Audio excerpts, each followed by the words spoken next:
What a wonderful time for you to drop by. You know, they're just setting up to shoot a scene of our new star, and I'd love to introduce you before they begin. Honestly, we're all just bursting with excitement about this brilliant new performer. We think this one will not only win every award, hands down, but it's just going to win the hearts of people all over the country. Come on, I want you to meet a great new star.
Next stop, New York City.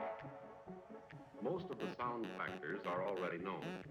The speed of the tape in recording, its playing time, and the sound level required. A fine-grained deposit of nickel. This makes smooth-walled grooves. This takes precisely 2 minutes and 40 seconds. It has to be perfect.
for a road map.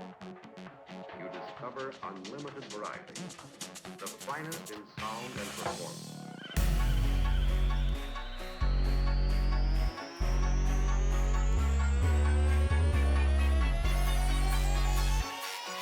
This takes precisely 2 minutes and 40 seconds. They have to be perfect.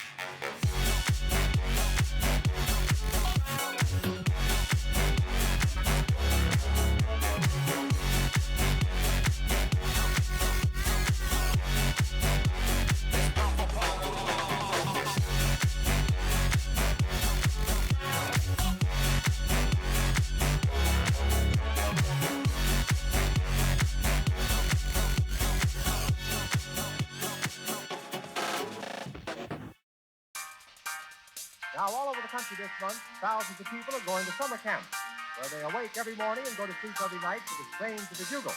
So the Alamite Brigadiers thought it would be appropriate to play Bugle Call Rag. Okay, boys, let her roll.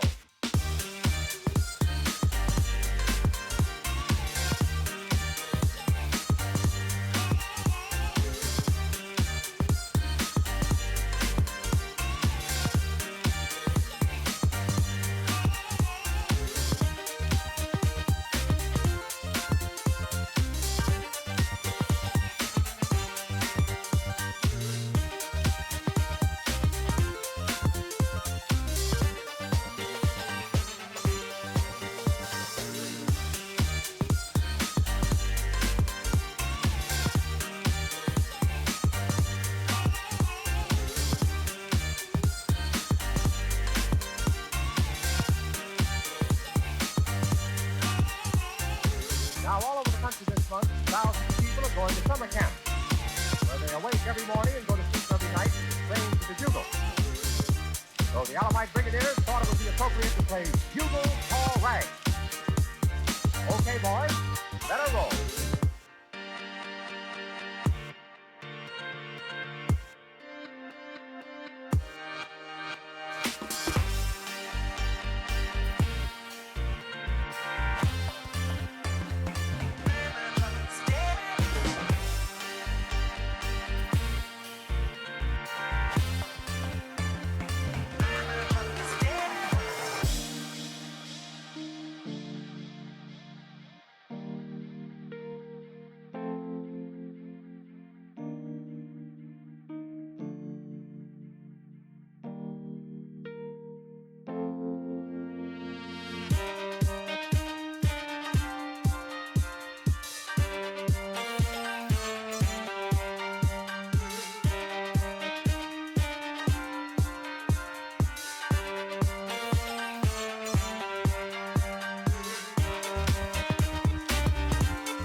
Before I go, there is one thing I'd like. Do you have a recent case? Everyone ready to see if this works? Because I have... Holy shit, that actually works. Alright. Audio is delayed, or maybe the entire stream. So we'll see. Hopefully it's doing this without any of the same... Eh? Oh wow, that is desynced.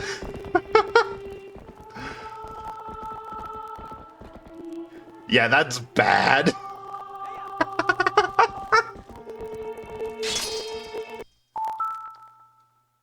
Yeah, that is really, really bad audio delay. All right, let's see if deactivating and reactivating works. And just a moment, because of the same old, all the stuff is out there, and I don't want to delete every single save. Hopefully this resyncs it? Maybe? Yes, that sounds like it's syncing. So, that's good. It would be boring if this worked. So welcome in, Pizza. Hope that you're having a good night. Oh wow, they start us back? Far back, kind of? Not really. I guess we just kind of started at this spring with the whole, hey yo, we change your clothes. But yeah, more of this, and I'm honestly excited for the first couple of missions. Hey Ace, welcome in.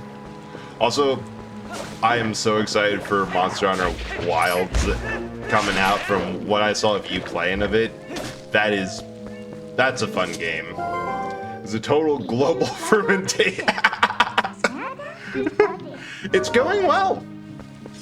And by that I mean I was zoned out on the couch for most of my time home playing Mario Party, because I'm like, hey, I think there's like a story mode or something. Maybe I should check that out. Screw that, right? It's so rude, just vomiting all over someone. But at least we know what the most memed monster of Wilds is going to be. It's going to be the vomit worm.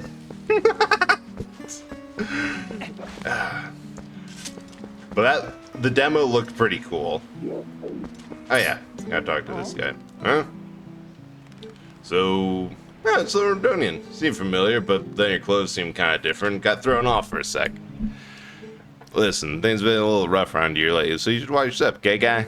So many monsters now, kind of scared and close off the path to the temple. But you want to get back there, huh? Sure, you look geared up for it. So here you go. You know, fair enough. If somebody with like enough gear shows up, I'm like, yeah, I'll let him deal with all that. Oh yeah, I'll totally get the first empty bottle in this game. Or second.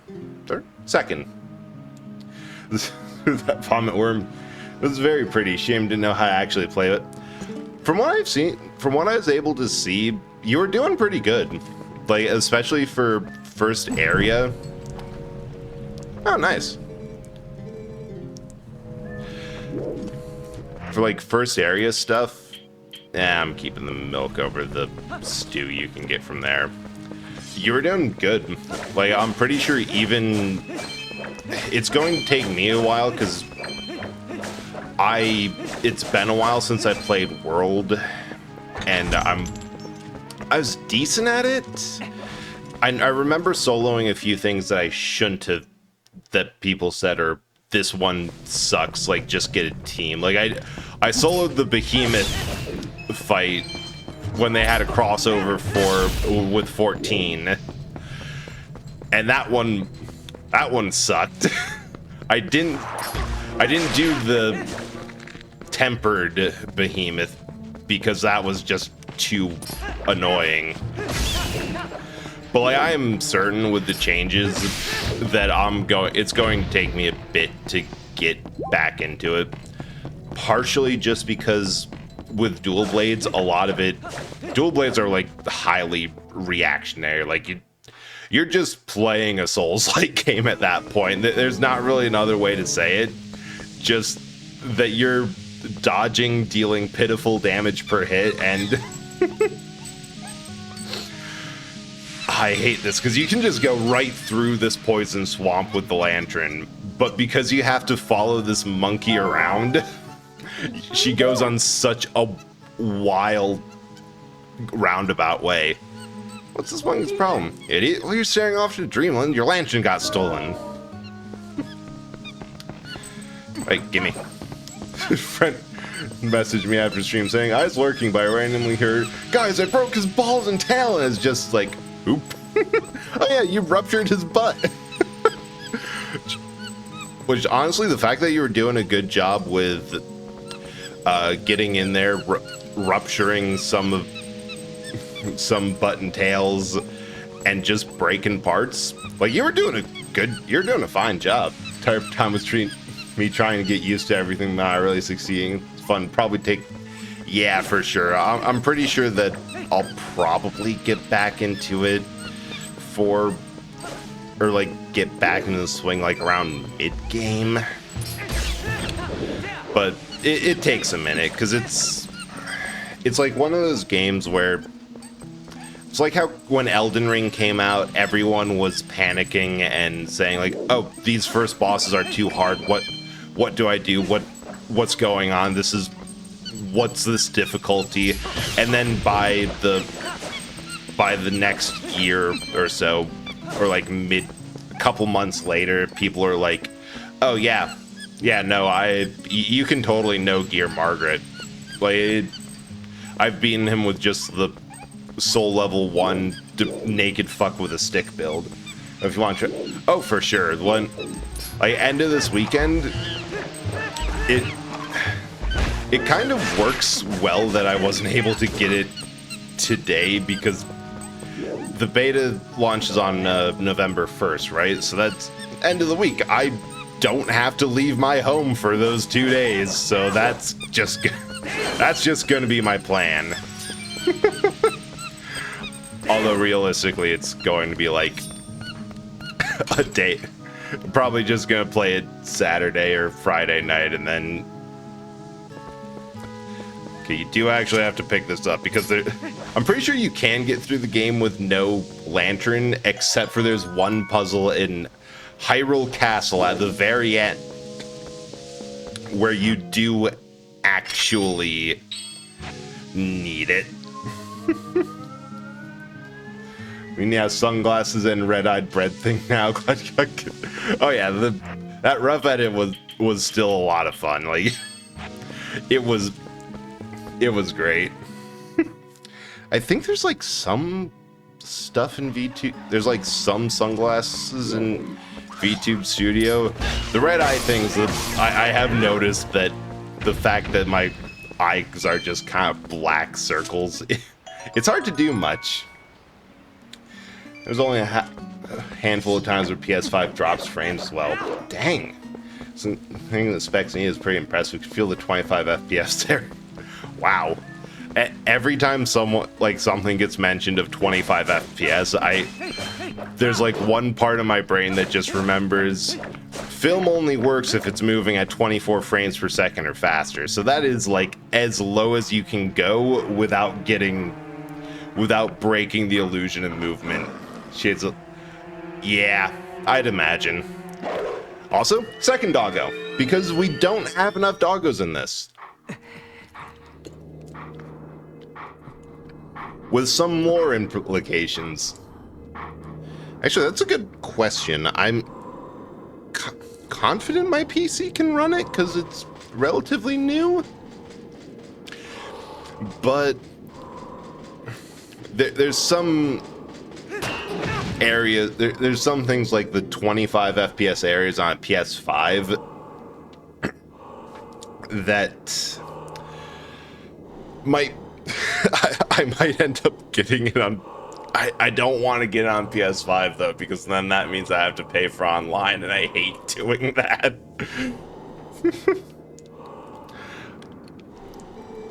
Maybe destined to become the hero of legend. With current power would disgrace the proud green of the hero's tunic you wear. You must use your courage to seek power, and then find it you must. Only then you'll become the hero for whom this world despairs. I love this specific way of, like, I love this for multiple reasons. Oh, chat. So speaking of that, it's why you think of lockdown protocol edit. I think that has completely sunk your ability to ever claim that you're harmless. You were just too good during that. And yeah. But I love the hero's technique for several reasons. The first is that it makes this version of Link feel like one of the best sword fighters, period, just because I don't think any other Links can do as much as he can. Of like either finishers when they're on the ground, shield bashes.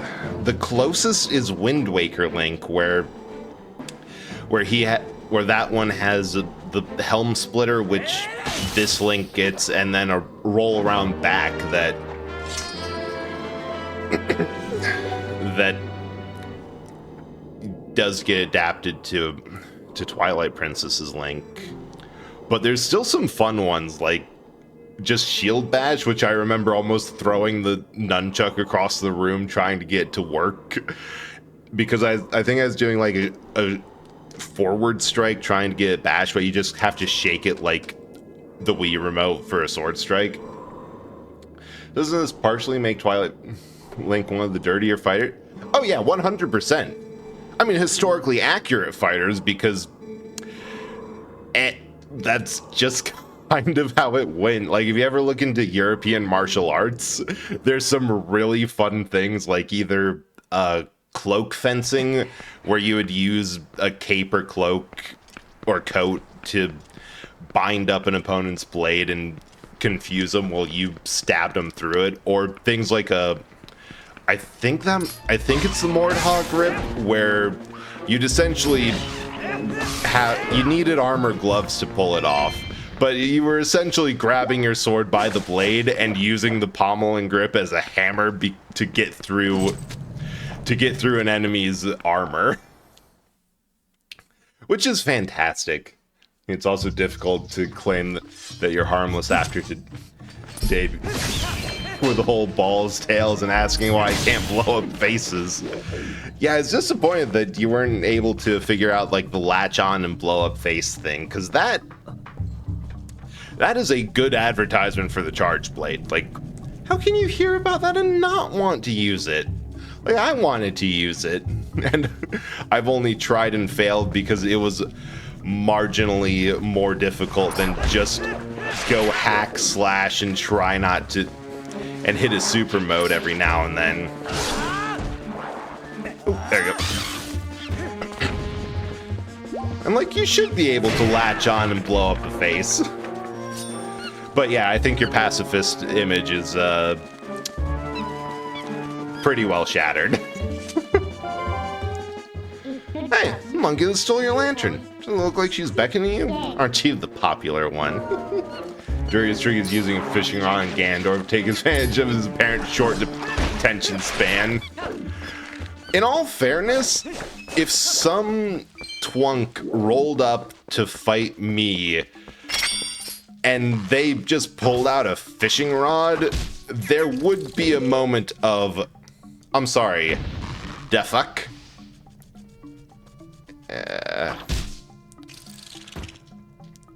I think I can get up there. I don't know if it's flashbacks from the Forest Temple in Ocarina, or just because I remember this one popping up on like on the map once you get the compass. But I remember there being something here. Okay, it's not as dirty as the Forest Temple, where they hit a small key up in the entrance area. Yeah, it's my favorite skill in World Rise, so I'm confused. Yeah, like they eat, and it seemed like, from what I could glean from listening, because I'm not, I'll admit, I know a little bit of greatsword, a little bit of bow guns, both light and heavy, a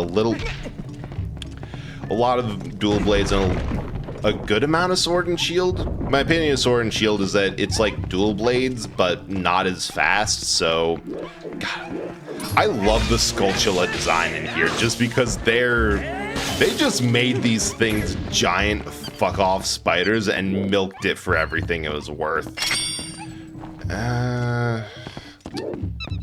Alright, can't get through there, can't get through there. Gotta go through. Oh! I just saw the... I forgot you don't get bombs in this dungeon, so I saw the rock wall down there and thought, I'll get that later. And then saw the bombling right next to it. Hey, Caro, how are you doing? How's the Voices of the Void? I hope that you're doing well. But yeah, no, it's the whole thing with the not being able to use that skill from World. They have to have some sort of compensation because it seems wild for them to have the Switch Axe skill, but then just, or like the Switch Axe moveset, but not include that big, like a big move. Because a lot of things have a good draw to them. Like I know that Dual Blades, the rolling down the spine of a monster is pretty big. Sword and Shield's gimmicks is you can use your slinger and items easy while using it. Gunlance has shelling. Yes, baboon. So the Switch Axe, you're meant to latch onto a monster first, so you move with them, then boom, boom, boom, like you probably saw me do. Helps with avoiding getting hit. Oh, that's really cool.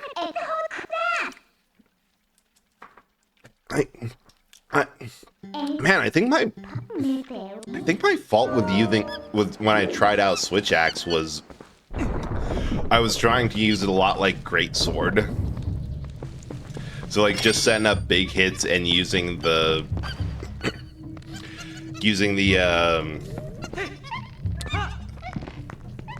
files as like how you were, where not latching on but just detonating them like you had to in Wilds. But yeah, that's weird. That seems to be a signature move of what you can do with the Switch Axe, but it's gone. Also, this frickin' thing. I don't know what they were on when they designed this thing, but I kind of want to try some.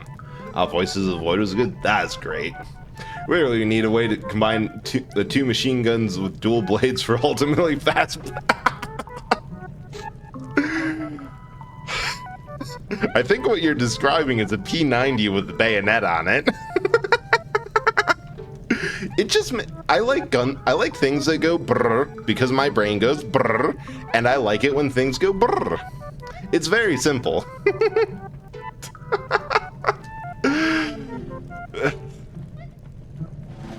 Although that face that Link has of just, huh?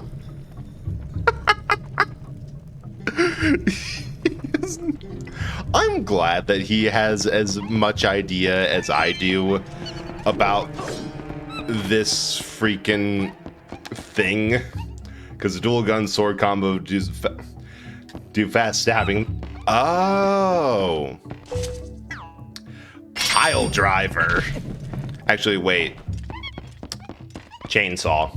I think that's a chainsaw, which I can't pretend I can't get behind.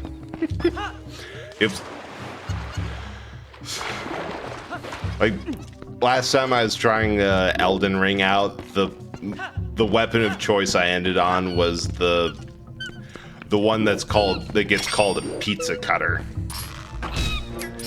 That's like very similar to looks like a pizza cutter. Basically, is ported over from.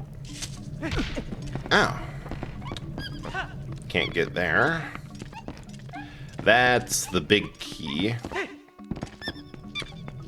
I do love how they have the monkey guiding you, but you also have to go elsewhere to get the first big key, which is pretty cool. The wilds they give switch out acts a counter. Yeah, and I think they gave a couple other larger shieldless weapons as a counter too, because I thought I saw the greatsword performing a counter in a trailer or something. Oh, Pudding Gooey. Love that name. Thank you so much for the raid. God. And being teleported. Welcome in. I hope that you had a good time. Oh, you were also playing Twilight Princess? Were you playing the GameCube or Wii version? Well, welcome in, Age Phantom, Pudding Gooey, and Electra15. I hope that you had a good time. I'm Eldritch Horror Bread, and Eldritch Horror from Beyond Reality, who found an old man Blockbuster full of classic games and decided, yeah, this is about as good as it's gonna get. I mostly play a lot of retro. Today we're playing Legend of Zelda Twilight Princess on my actual Wii. Took a moment. It somehow is still working. But thank you again for the raid. All the other things, I'm a multi-character VTuber. I swap between this bread roll and this other form called Corpse for obvious reasons that just depending on the mood of what I want to possess. No, yeah, actual hardware. There's a bit of an issue with audio the first one, but that was just fixed by restarting the capture card, and it works pretty well. Oh, thank you. I'm glad that you enjoyed the model. Also, hi, Rosa. Hope you're doing well.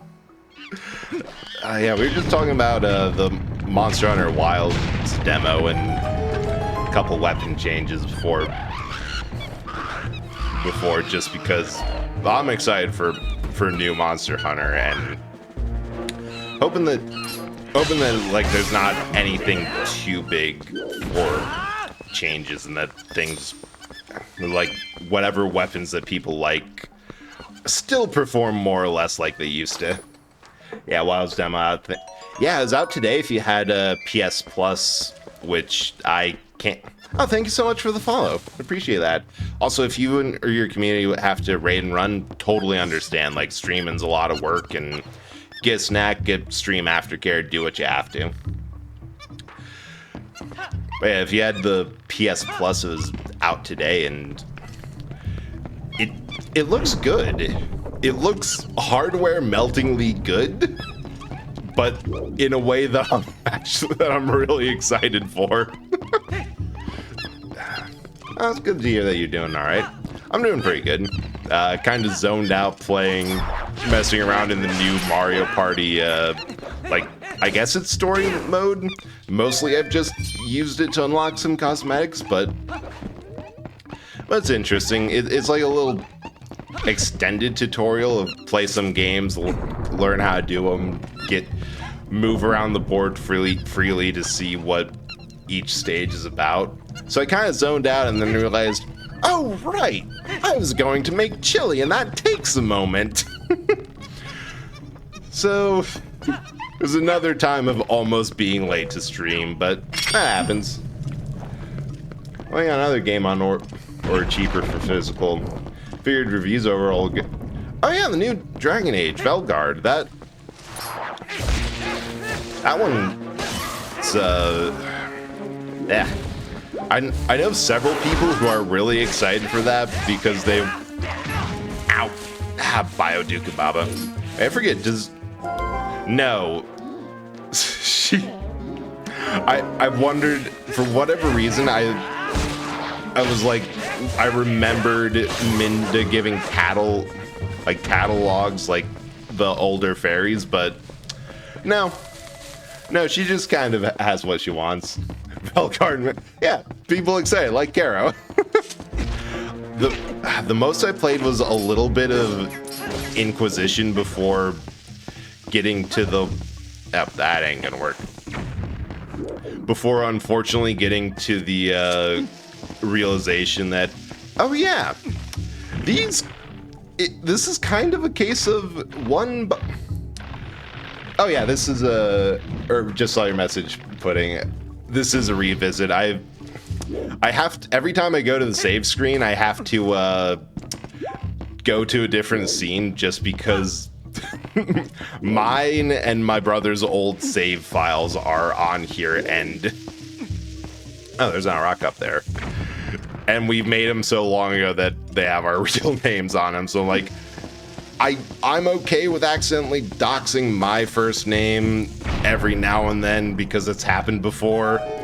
It's probably rude to do that to someone who isn't here to make fun of me for doing it.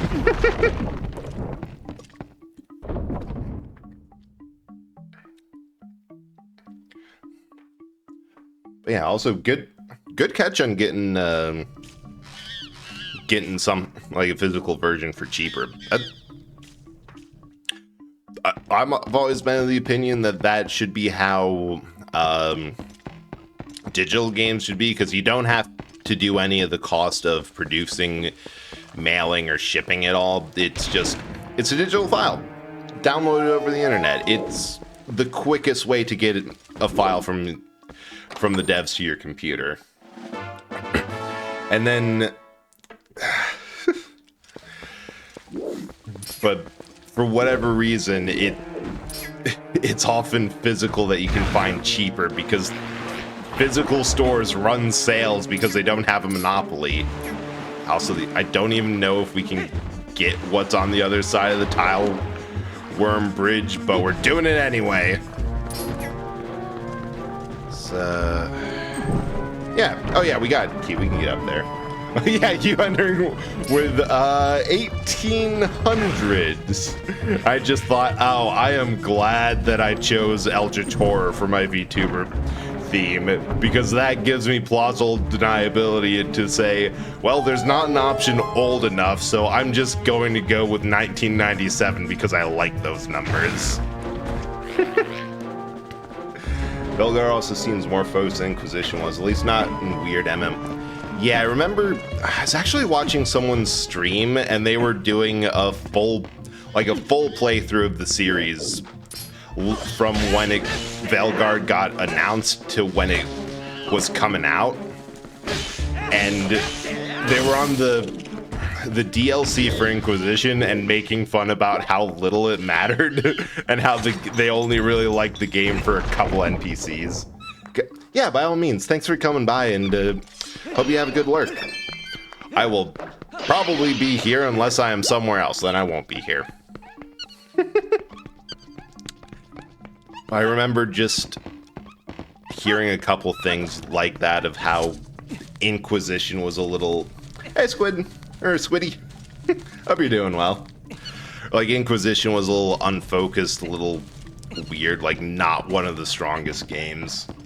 Use often old used hardware is you find good condition. Games include yeah.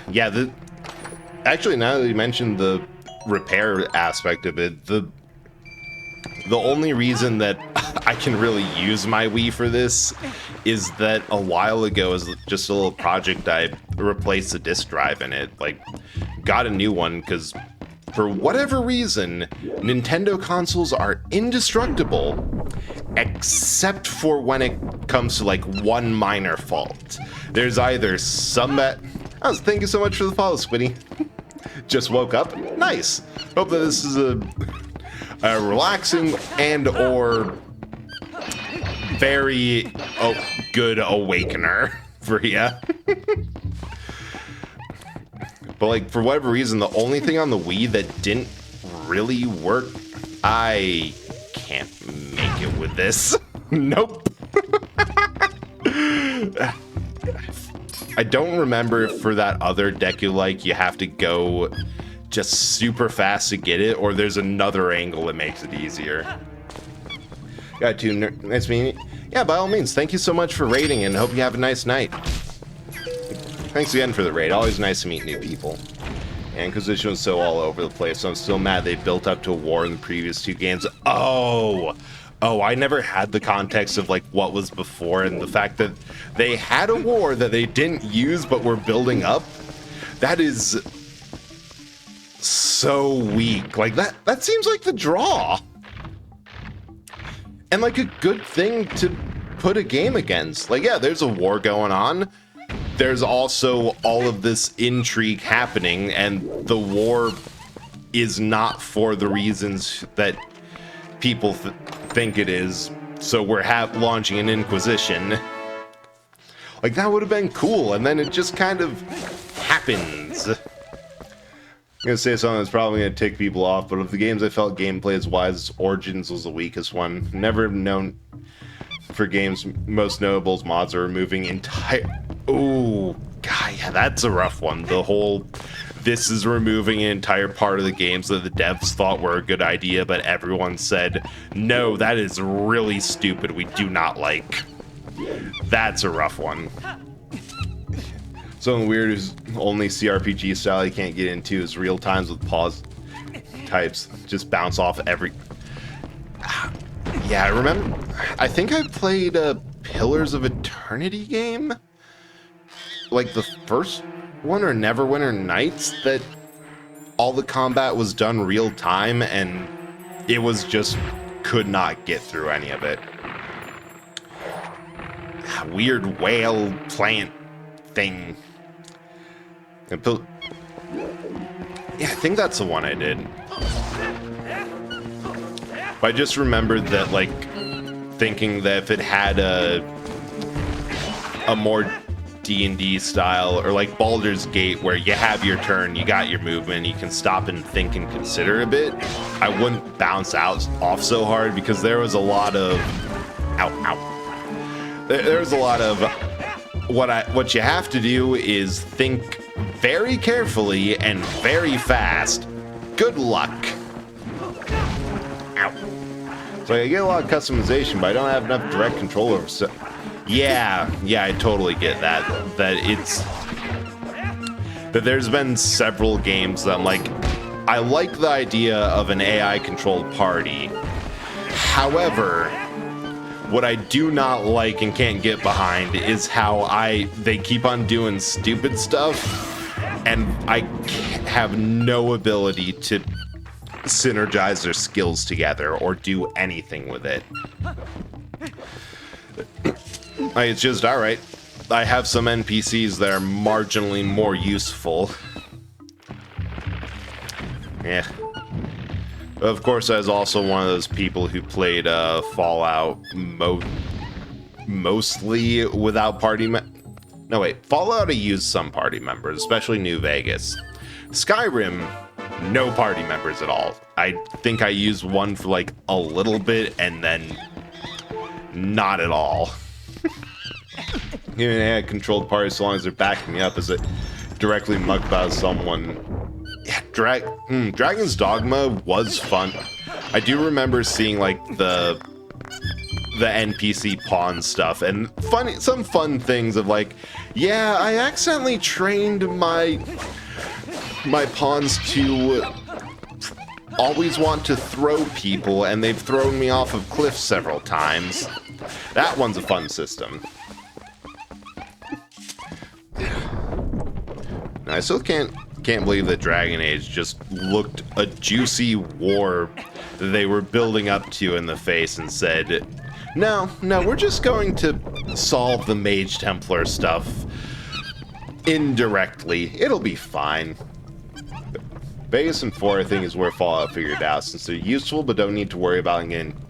Yeah, that is true. The lack of a permakill does increase their usefulness a lot. Like hardcore mode,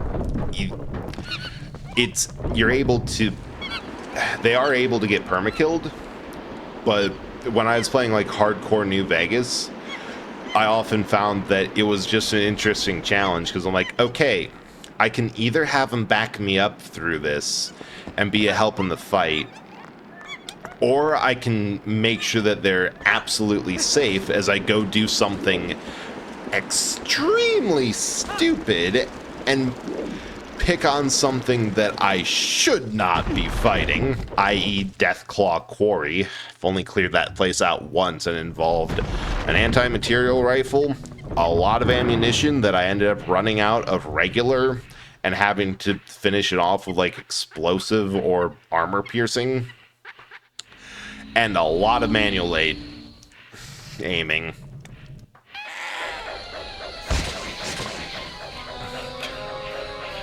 Also, I love that this fight is just against a baboon with a bug on his head. It's, also decent in the areas, whereas 3 is like, fox? Yeah, that's true. Yeah, they're decent in a fight, even with their base weapons. And I think there's a thing where it's if you give them ammo and a weapon, they'll use that, but if they run out of ammo, then they'll go back to what they were using. So you can equip them with, like, your end game tier weapons, and they will just wreck shop. You'll do that with landmine.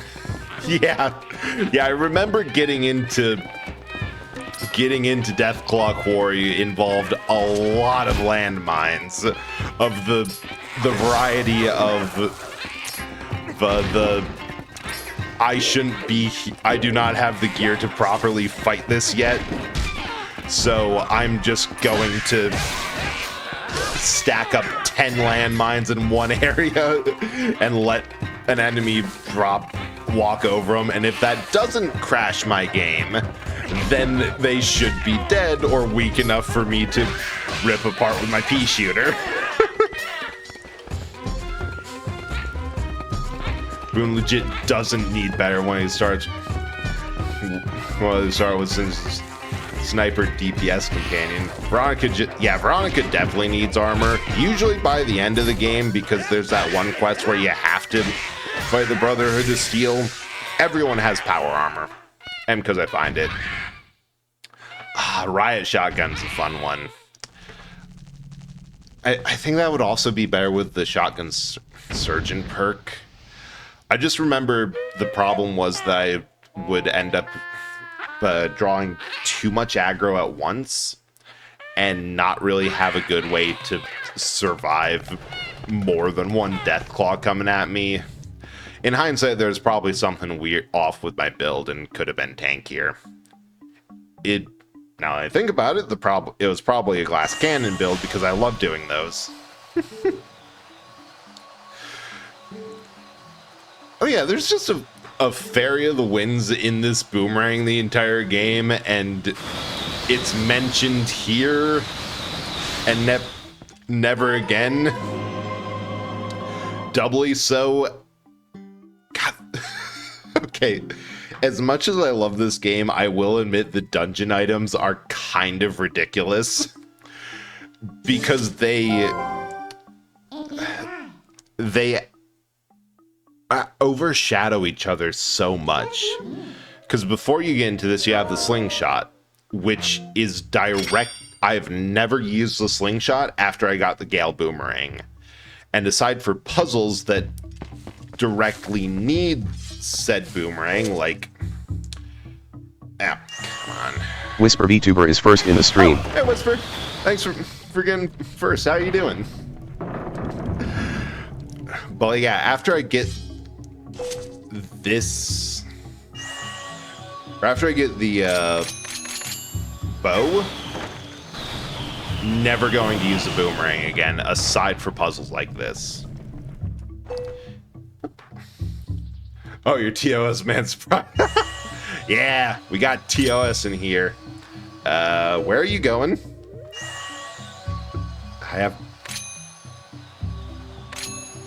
Let's see if this works. It's going pretty good. We're just talking, trying, just mess around. Somehow my Wii's still working great. How are you doing? Currently got on a tangent of New Vegas. Oh yeah, shotgun perks are amazing. Like, I guess the balance is supposed to be, but you're going to have the short range, so that's just the problem with shotguns. And then they have enough that's like, yeah, I'm just gonna figure out a way to walk up into range, and that's just gonna be worth it. Yeah, I definitely think that looking back, there's probably a couple more solutions, but the anti-material rifle on the top of a sniper tower where they could not see you was a fun one. Bold move to use melee on Death Claws.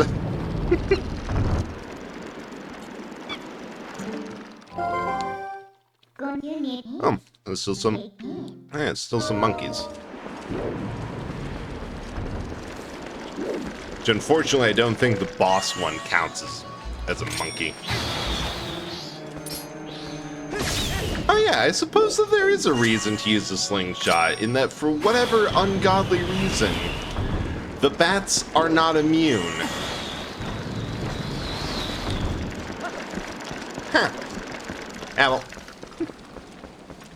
Hey, hope you're having a good night, Whisper. It's nice seeing you in. Where's this? Ah, here. You know how I think I solved the puzzle of, like... one of... No, it wasn't here. It was... There's another place where you actually have to use the boomerang... Ow, ow. Like the boomerang on a bombling and slap it on to a rock in order to actually blow it up. Alright.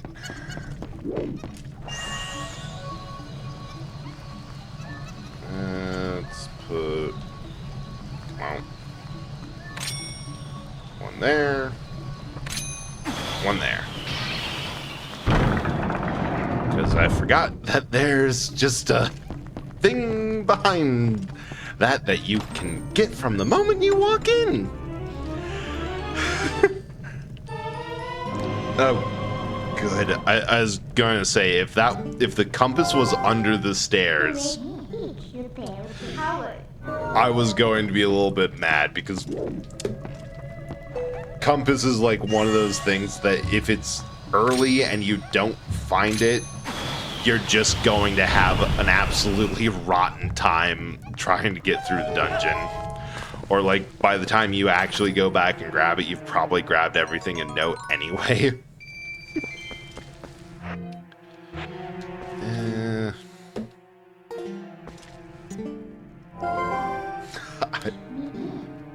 I've forgotten how to access the map. Oh, there we go. God. The Wii is just a funny controller. You can tell, I'm pretty certain that the conversation of designing it when something like, yeah, we want to promote motion controls, like get people moving and doing stuff with that. And like, no, you have to include some buttons. Well, yeah, we have a D-pad and an A and B button, and then the nunchuck gives you 2 more. That should be enough, right? No. Wait. Ah. So they just slapped on the 1 and 2 buttons underneath. I'm actually going to come back here last and go the other way to grab the one in the tile worm room. And it's kind of funny how many games, especially towards the end of the Wii's lifespan, went from actually using the motion controls. Because it's the same with literally every controller I can think of that has a defined gimmick. That in the beginning, like, you see it on PS3 where, like, Uncharted 1 to throw grenades and do a bunch of stuff. It makes use of the DualShock's motion controls and gyro functionality. Is like, yeah, you can throw it a bit further just by, ooh, right in the drink, just by tilting it back. That's fun, right?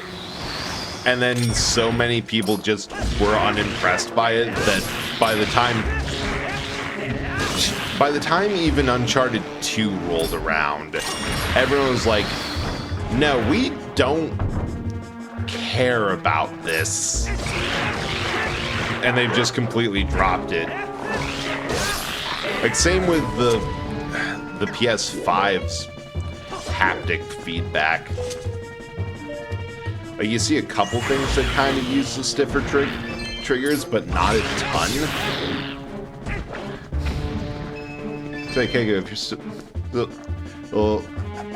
about since Valgard came out, what class you looking at? I saw immediately mage stuff and learned. This isn't even a hard chat message. These words aren't hard. My brain is just broke. Why is it doing this? Saw melee mage stuff and learned that way, but heard mage is the roughest first 10 levels. Yeah, that makes sense for mage being one of the on the rougher ends. It's at least how I've always heard it talked about in like tabletop settings is that melee and martial classes, just like fighter, barbarian, whatever, those all level up linearly, where one level gives you a more or less equivalent boost to power. But wizards do and spellcasters have this thing where in an RPG they usually end up leveling up quadratically, where early levels are very underwhelming. Like D&D 5th edition's wizard is one of the few classes that has empty levels in it, where you just get nothing but your base health increase and a couple new spells that are like listed as every single level, regardless of whatever else you get these things. Mostly because the spells are good enough to break the game. I'm definitely going mage. Hell yeah, mage all the way. It's always the most fun. I'll suffer anything for fun, flashy moves. Yes, the ability to call down a stupid amount of fire and damage at later levels makes the early levels well worth it. Because, like, yeah, sure, the first couple levels you have, like, no spells, no resources, not much of anything. But by later levels, you get... if you're playing a campaign, at least for tabletop, where you get to, like, max spell levels for a wizard, you're basically close to a god. Like, the amount of nonsense you can do with something like Wish. Or even any of the 9th level spells. Like, it says a lot when Power Word Kill, a spell that if any enemy you cast on is at or below 100 HP, they just die, no questions asked.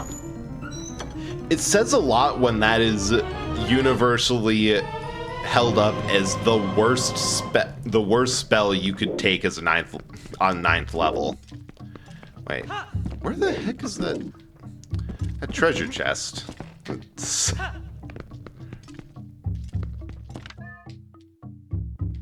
Up there? Is it just there? Am I missing something? Am I blind? Picking has felt most notable story-wise, and also some games that just like to set things on fire. Valid. Very valid. Aha! Big whacks are fun too, though, if you give me flashy magic stabbings. Yeah. Oh yeah, for sure. Like, spell blades are a massively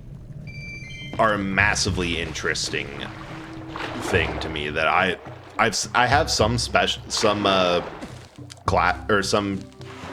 RPG systems that have that as an option, like one called DC-20. It's still in beta, but it's posing as like a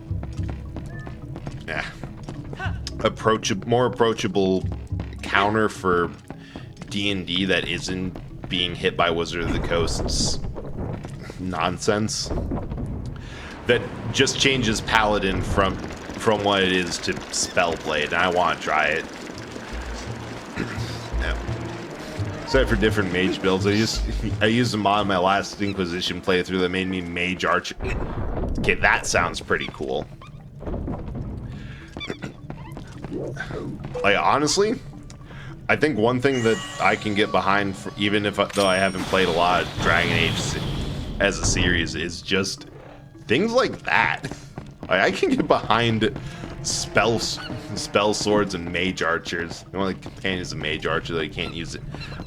They should totally bring that to to the main line. Like, that's just cool. Let us be magic archers. Well, oh yeah.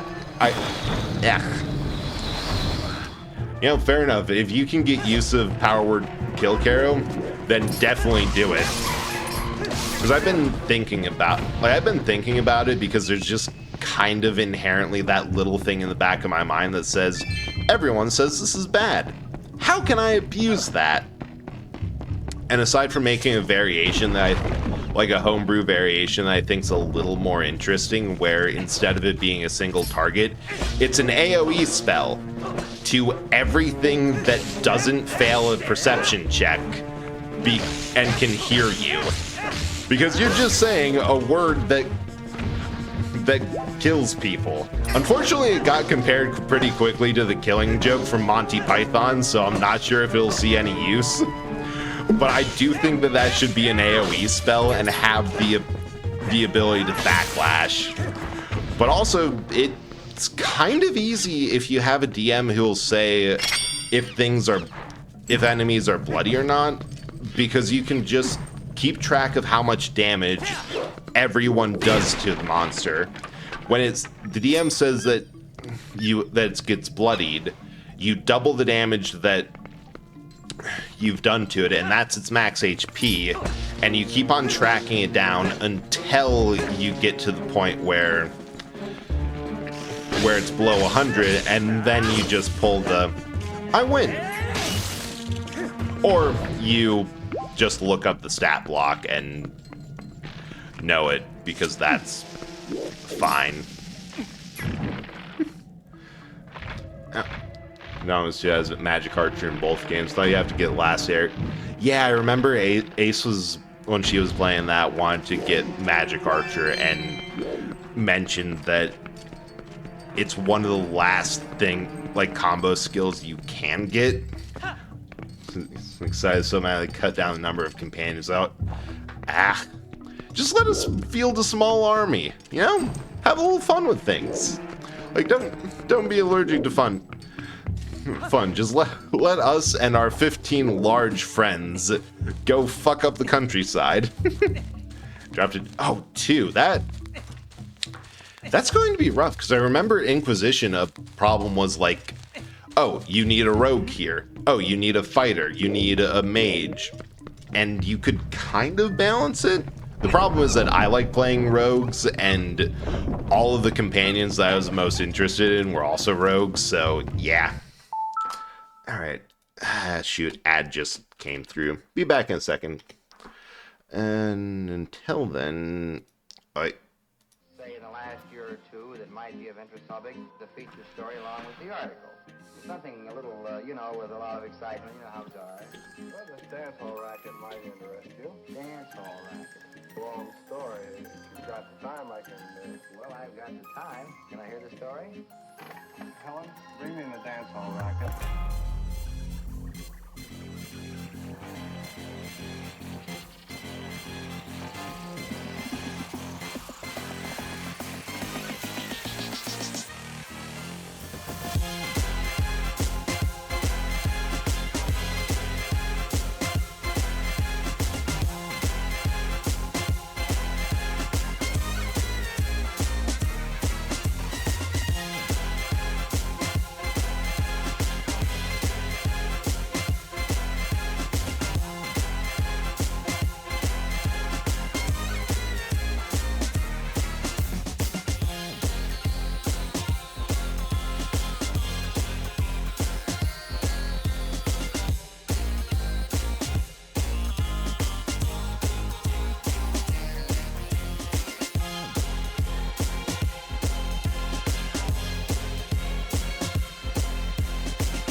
American might interest you.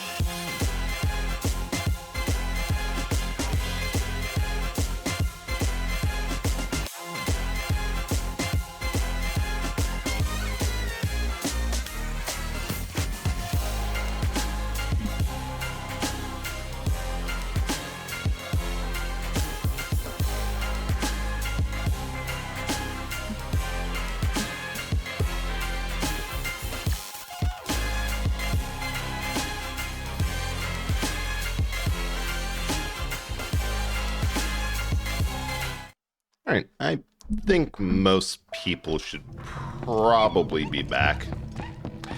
Right. Oh, no, I don't have one. It's the freaking bread! As much as I love the Batman Arkham games, the VR one, it's the worst part of modern advertising, and well, as much as it annoys me that things tend to sneak up on me because I just don't see the ads for them, because I try my hardest to avoid it all. If there's so little variety, like I've seen that Batman game ad so many times that I'm just sick of it. Like, yeah, I have a VR headset. I am kind of looking for games for it. I am content and happy to wait.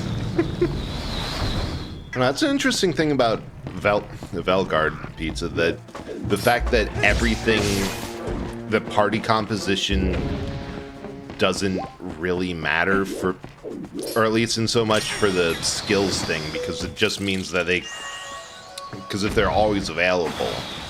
I think it feels like a good change though, because it was kind of annoying to see things like, oh, I need a mage here.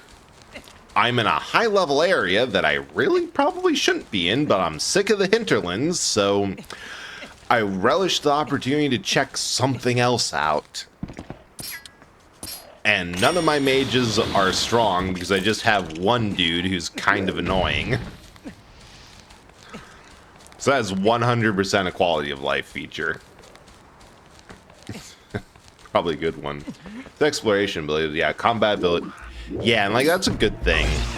But unfortunately on the other side, it does kind of lessen the whole exploration thing.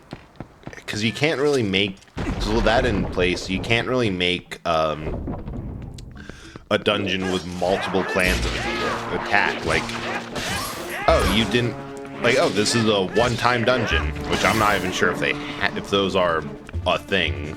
But just for example, like, oh yeah, we have a one-time dungeon. It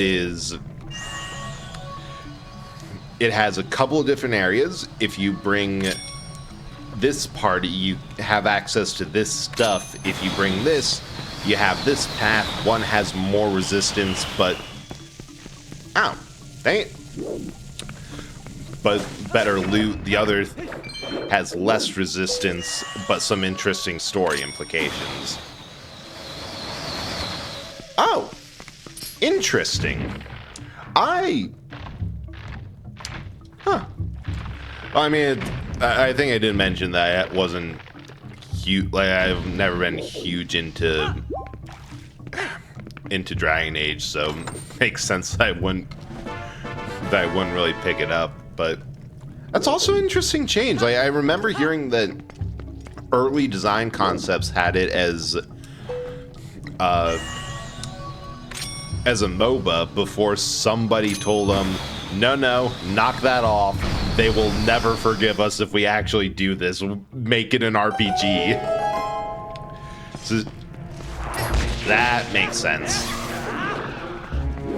Which I suppose if there's no ability, or if there's no way to replay missions, or especially in older ones, then party composition to get secrets or certain items, that matters a lot. But also does make it very nice that you don't have to worry so much about it in this. Much better change. Dragon Age is not meant to be like that.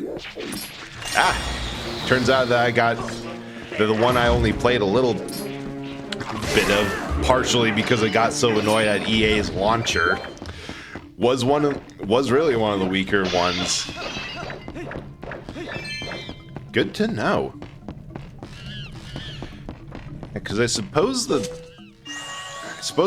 a big problem with open world, aside from the fact that it just takes a lot of resources to make a world that may or may not have stuff in it. Because I was thinking earlier today that compared to, like, just a random thought popped in my head that, GTA 5, that world feels smaller than Red Dead Redemption 2's. But I know part of it is just the fact that they consciously made 2's world, or Red Dead's game world smaller because you don't have supercars and jets and helicopters. You have a horse and maybe a train. Hard maybe. But I was also thinking that, yeah, it's smaller, but it's a lot denser packed. That they get a lot more out of because there's stuff like you can jump off the horse, do a bit of gathering, get some herbs and stuff for later, do some fishing in 2, hunt animals, explore, get into a random gunfight. Like, it just kind of felt like there was more stuff to do, despite it being a smaller world, because a lot of the difference is how much you put in, and a lot of open world games, they're kind of just big for the sake of bigness. Like, it was a flex to put I just walked right off that. I will not learn from this. Like, especially through PS3 era, it was a flex to put in a giant game, because that meant that through hardware constraints, you were able to figure out code in a way, or how to code in a way to handle all that. And arguably, Red Dead Redemption 1 was a massive success in that field, because that game was so freaking poorly coded, they refused to port it because they did not want to go through the headache and had no idea how anything worked. Live service game. Yeah, no, Dragon Age would not work at all as live service. Ugh. Yeah, Inquisition had a multiplayer mode, but it wasn't on par like Mass Effect 3. I still don't get why they never made a standalone version. Right? There's something to be said about games that had solid single player games that had questionable multiplayer modes that were still fun.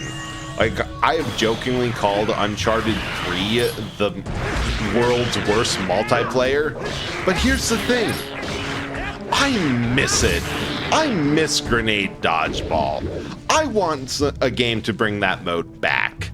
That was fun. You know how fun it is to just get in a game mode where the only purpose, where you have no weapons, next to no skills or abilities. You are just there to huck grenades that constantly spawn in the field at the other team and try to throw them back. It was fun. And like, you were on a tennis court too. That was dumb multiplayer, but it was peak stupid. I don't think I want to be there. And like, just do it like that. Not everything needs to be so sweaty and competitive. It can just be, things can just be fun. Things can just be silly and you have a good time. Took co-op mode out of Remaster 3, so didn't they got PS Plus? Yeah, I think the Nathan Drake collection didn't have any of the multiplayer, and that was kind of a sticking spot because evidently a lot of people enjoyed 2. But I remember having a lot of fun with like the co-op missions in 3, and which is literally just player 1 and player 2 have a story, anyone else spawns in as like Chloe or Cutter or maybe Elena, and they're just there for for lines like when explaining how to break open a crate. It's like, hey, you can break the lock with a rifle, but if you have 3 people, Chloe will chime in, I've got a rifle and a butt.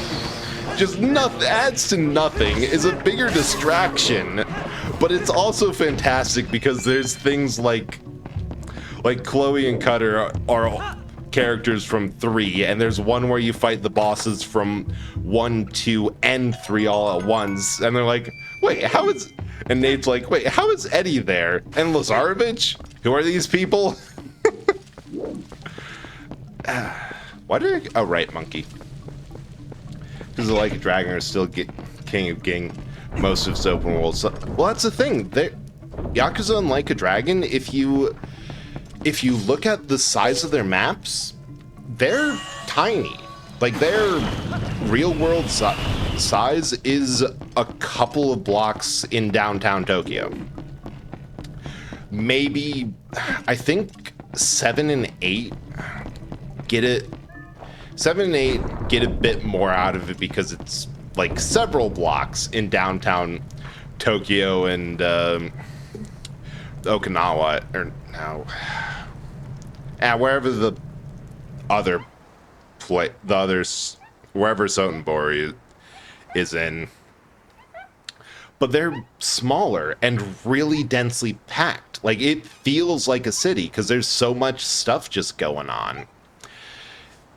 And compare it to like Breath of the Wild or even Dragon Age Inquisition, though there aren't really wide open places of not much. Like, you're not going to... Well, it would be funny if if Infinite Wealth, the one set in Hawaii, like the closest you had to that was just a Walmart parking lot with a whole bunch of nothing. Remember how there's one mission you actually don't get Drake as player 1 because he gets shot like immediately. Yeah, I think I remember that one, that it's one set in like the Uncharted 1's monastery levels near the late game, and he just goes out in the middle, takes a map, looks at a map, and gets shot, and then everyone else is getting the heat off him or helping him up. It's like they were all silly, but they were good fun. They were before it was actually you had to pay, so that was a huge plus. Also, this game has made me kind of mad about how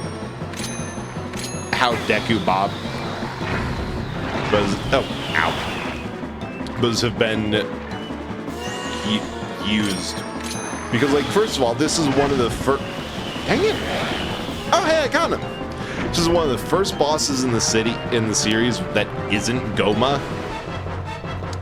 And this is a really cool, like, King Mook sort of deal. Like, these are essentially the Deku plants that we've been dealing with the entire dungeon as very minor enemies, but huge. It's fantastic. Like a Dragon turns city blocking basically its own character. Sure, you almost have another smaller district, but people know their way around Kamurocho and something changes again. Yeah, that's actually true. Like, there's a point that I stopped using my map in those games. Like, I've only played... I need to finish 0, and I think I've played through 2? I might be late game 2. And, like, held up on business side missions and, like... But I remember... Huh. That was not the solution. Turn around, Link. But, like, I remember that there was a point in just those handful of games where I'm like, oh, I don't actually need this map anymore. Like, I generally know my way around the place. It's such a cool game design from both the perspective of asset reuse, because even with their biggest changes, like if you look at Sotenbori from how it appears in Zero and...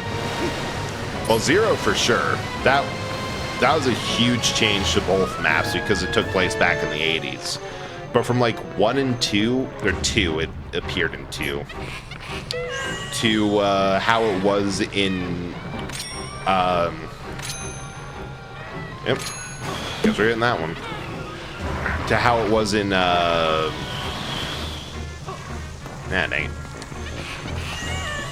Judgment, or Lost Judgment. That's a massive change because, yeah, the city modernized from how it was in the early 2000s to 2020.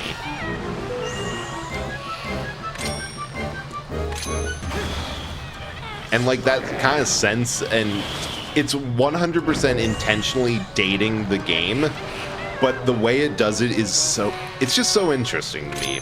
Because I can't think of any other game that shows you, yeah, this is the same place. We're not doing anything massively major. It's the same place. We're just portraying it like a city. The only other series I can imagine that does anything like it is Discworld. Because you basically have the same city or places that each book is set in, but they change to reflect every other book. Like, the biggest thing is that the first book in the series starts in a tavern called the Broken Drum, because you can't beat it, which then, due to some confusion and an inadvisably bad explaining of the concept of insurance to someone, the entire city burns down, and the next time you come across that tavern, it's been rebuilt, and the entire rest, like the next 38 books or something, it's always called the Mended Drum, because, yeah, a while ago, a tourist came in, explained insurance, and the city accidentally burned down as a result, so that happened. Tell me to go New Serena? Yeah, I know where it is and how you get there. That was bottom left corner. Plus, to make Zero... Yeah, oh yeah, for sure. Zero and the lack of the tower and the realization of, like, wait, I know where this is because it's at where the Millennial Tower is building. Like, that's what they're building here. If you want to know exactly what fused shadows are, well, maybe I'll tell you if you find the other two. Guess you better do your best and find them, huh? Can't. I know the general vibe of what voice direction, if voice Minda would have, but it takes a very specific type of gremlin to do it.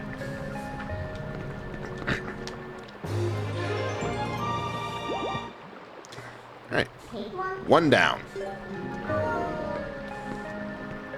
So I want to kind of take note of this through this playthrough that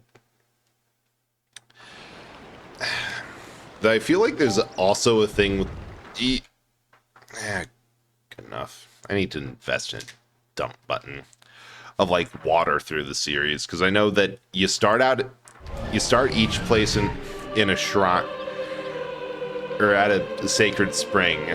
There's water in the Biobaba's was a boss room that went from polluted to pure. Zora's Domain is kind of an outlier because, yeah, it's heavily water infused, but it's frozen over, which, like, happened. This was the era where that happened to the Zora every other weekend, it felt. So,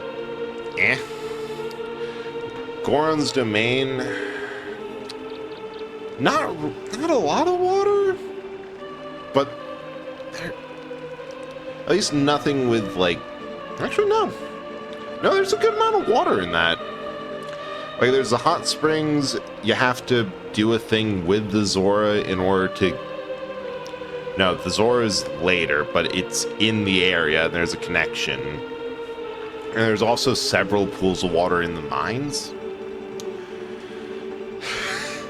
The annoying thing is that this is also the era of games where it's really hard to tell, are they doing some thematic link with all of this? Like, is there a deeper theme or connection to pull out here? Or are they just putting it in because doing like water and making it look really good is really, really hard, and they want to show off what they were able to do? It's like intelligent narrative design or tech demo. It's also kind of funny to look at politics legality of doing some stuff because the entire game revolves around one empty lot. Like, it's tiny. Seeing the game all over this stupidly yeah. And it's kind of a funny thing to go back to with the Yakuza, of that, yeah, they feel big, important, grand, but end of the day, it's a couple of gangs squabbling over a few city blocks. Like, the games aren't big, and in the end, I feel like a driving theme of Yakuza is like, hey, all of this clan feud stuff, these aren't global criminal empires. They're not even national empires. They're like they're a gang in one city that puts on airs and thinks they're better than they are.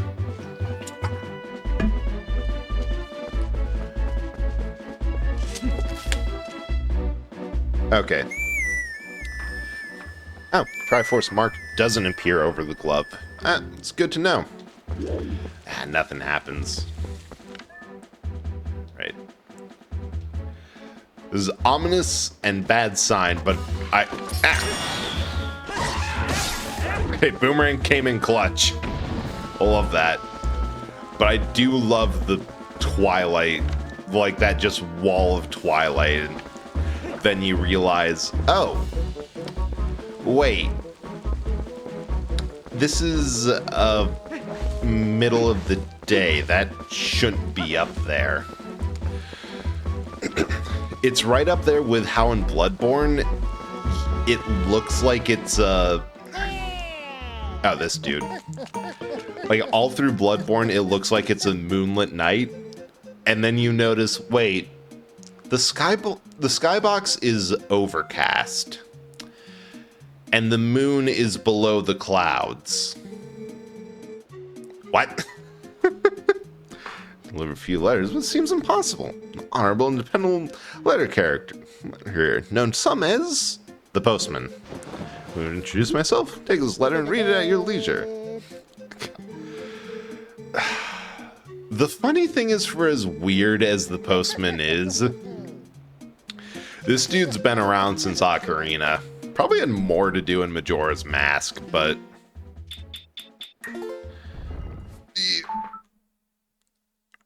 Wrong button. It's an official notice of, hey, if I have something for you, don't run away. Here tries to get out of it every game, and as things escalate and nuttiness, games repeatedly have the theme of, no, the Yakuza lifestyle are dying out. The world's leaving them behind. There's nothing you can really do about it, even if Kiryu can punch out an international terrorist. Yeah, and that also that Kiryu as the Yakuza as an entity, everyone but Kiryu and maybe Majima are just very petty thugs. Like, they are willing to do just about anything, even if it's very detrimental. Remember videos people tricking biblically accurate postman treatment.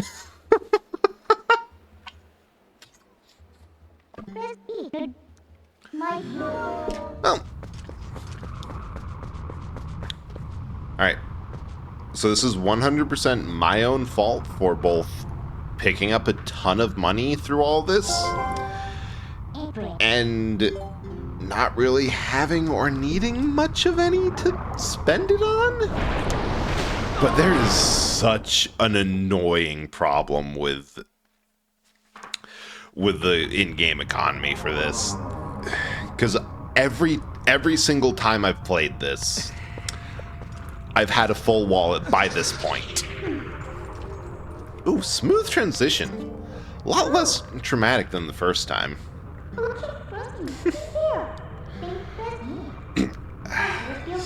Much better.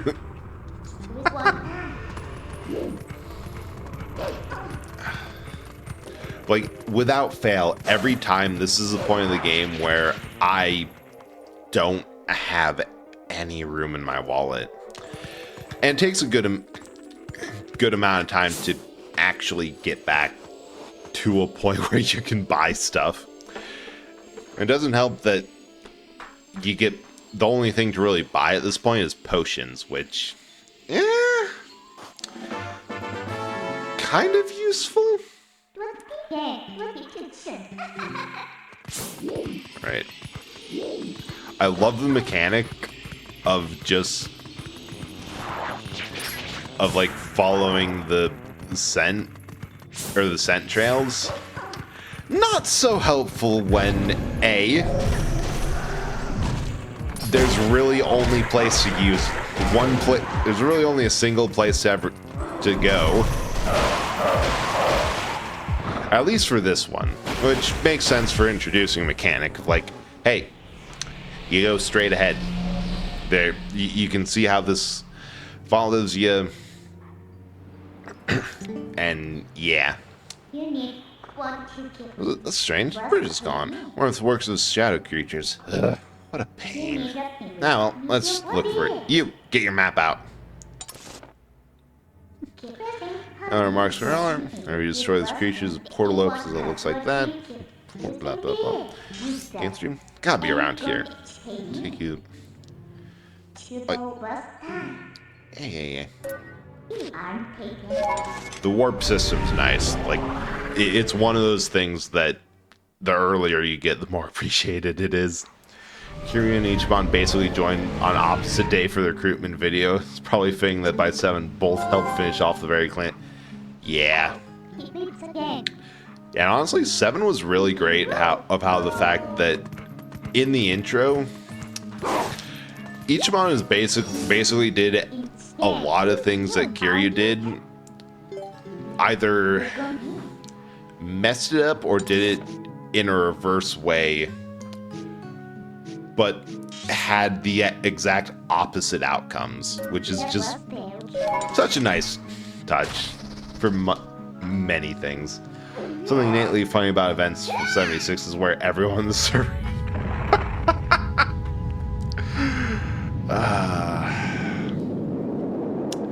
it is a bold choice for a post-apocalyptic game to make itself an MMO, especially one that has like not monthly, but like special events and go here to do a thing, or we're having this celebration, or it's the Halloween episode sort of thing. Because for a genre that's supposed to be like a deep philosophical and moving experience of how did we get here? Was this an inevitable part of man's nature, or did something just go horribly wrong and like it's after the end and it's horrible? Like for a genre that started as cautionary tales, I just want to see what's over here. There won't be anything, but oh yeah, a dick kababa. The fact that it's like, yeah, sometimes shit like this happens, and there's a bit. Yeah, we're going to attack this place, says a mutant crazy zombie guy, and then it's running the most heavily armed group of weirdos. Like, yeah, no. It turns out people can work together and are very good at it. it reminds me of something that I saw refuting games that tried to make a point of, yeah, every player does this, or all video game players are like this. All video game players are violent murder hobos that will take any opportunity to just make things work. Which was, well, when all you have is a hammer, everything looks like a nail, right? When the only tools you have to interact with the world is violence, every problem is going to be solved with violence because that's the only option. Like, yeah, no, of course games that are built around violence, stat grinding, and trying to make the bigger number go up, where, yeah, that didn't work out horribly if I can bait them closer. Nah. We're just gonna have to try that again by killing the far one first. I'm wearing a cowboy duster and a big owl mask, wielding a plasma gun. Honestly, anyone with half a brain cell, which admittingly the average wasteland bandit probably doesn't have, would look at that and say, I'm not dealing with that, not because I think that guy could cream me, but whatever's wrong with him that caused that, I don't want to be involved.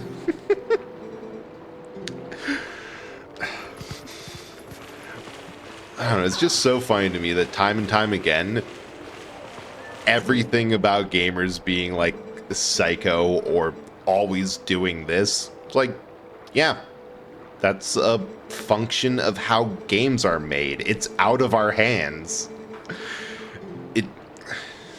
Like, my hot take is that Undertale's genocide route is kind of full of shit. Just because the way I view that specific one is that players and devs have different views of how to make a game. That my view of it is that it's like you're buying a season pass to a national park, and you're told, yeah, so we have all these hiking trails. They're all different. They all do a thing. We recommend that you choose one, walk it once, and never come back. Right. How the heck am I supposed to babysit someone else's little brats when I'll be saving myself? Barnes. I'd say never change, but I do desperately want you to not be the way you are. Like, no. I bought this thing, and I'm going to see that I want to see how each and every one of these is like. You're just showing what every single product or what every option you have can be. It's not that deep. It's not the whole, oh yeah, players will always choose to do this, and after they do a good playthrough, they go see the evil one. Yeah, because they went through the experience they wanted and then got curious. Well, what happens with this? Did they put thought in? Did they put effort? I want to see how much. I want to see the work that they put into these.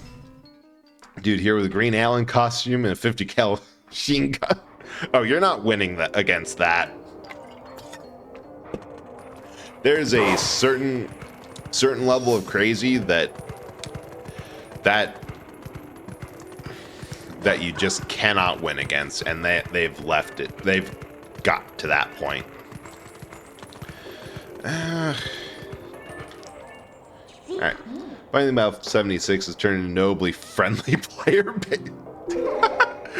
Oh, that is an entirely separate rant that I find equally funny. Apparently just prone to having a large percentage of oddly dressed guys like the dude in bright pink power armor. That is beautiful. Okay, I'm gonna actually read this cutscene though, because it's a nice one. Great, I don't see those black brutes anywhere. Gotta be hiding somewhere, waiting for their helpless little prey to come out. Then they'll feast. They're so scared. They're safe as long as we remain here, child. Be at ease. Oh yeah? I wonder if the monsters out there agree with you. Sure didn't seem impressed with my bombs. Think how long do you think we can hold the sanctuary against beasts that strong, huh? So they attack, it's over. RLA from the general store? Just one of those things attacked her and a whole gang from town went to save her. What happened? It's already gone. There's 2 monsters waiting. Okay, never really computed before, but that implies that first Lay from the general store got. Then a lot of the townspeople went, and they did not fare any better. And the knots means if we get attacked by them, then we'll be Barnes.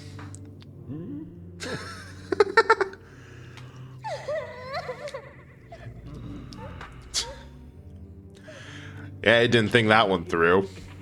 Cover your face in shame. Oh, nice screenshot button. Look, Renato, all I mean to say is that it's risky here, too. Ain't got someplace we can hide? There is. A cellar! What? Got a cellar? Where's the entrance, man? Entrance to the cellar is designed to open when all the candles have been lit. I would not do that. When Father instructed me to secure the cellar, I saw insects like the beasts outside. Back to his window. So that isn't possibly low-cut overalls. Level of crazy on the same side for the record. Scourge not getting... I love that crazy. Link's coming to save us all.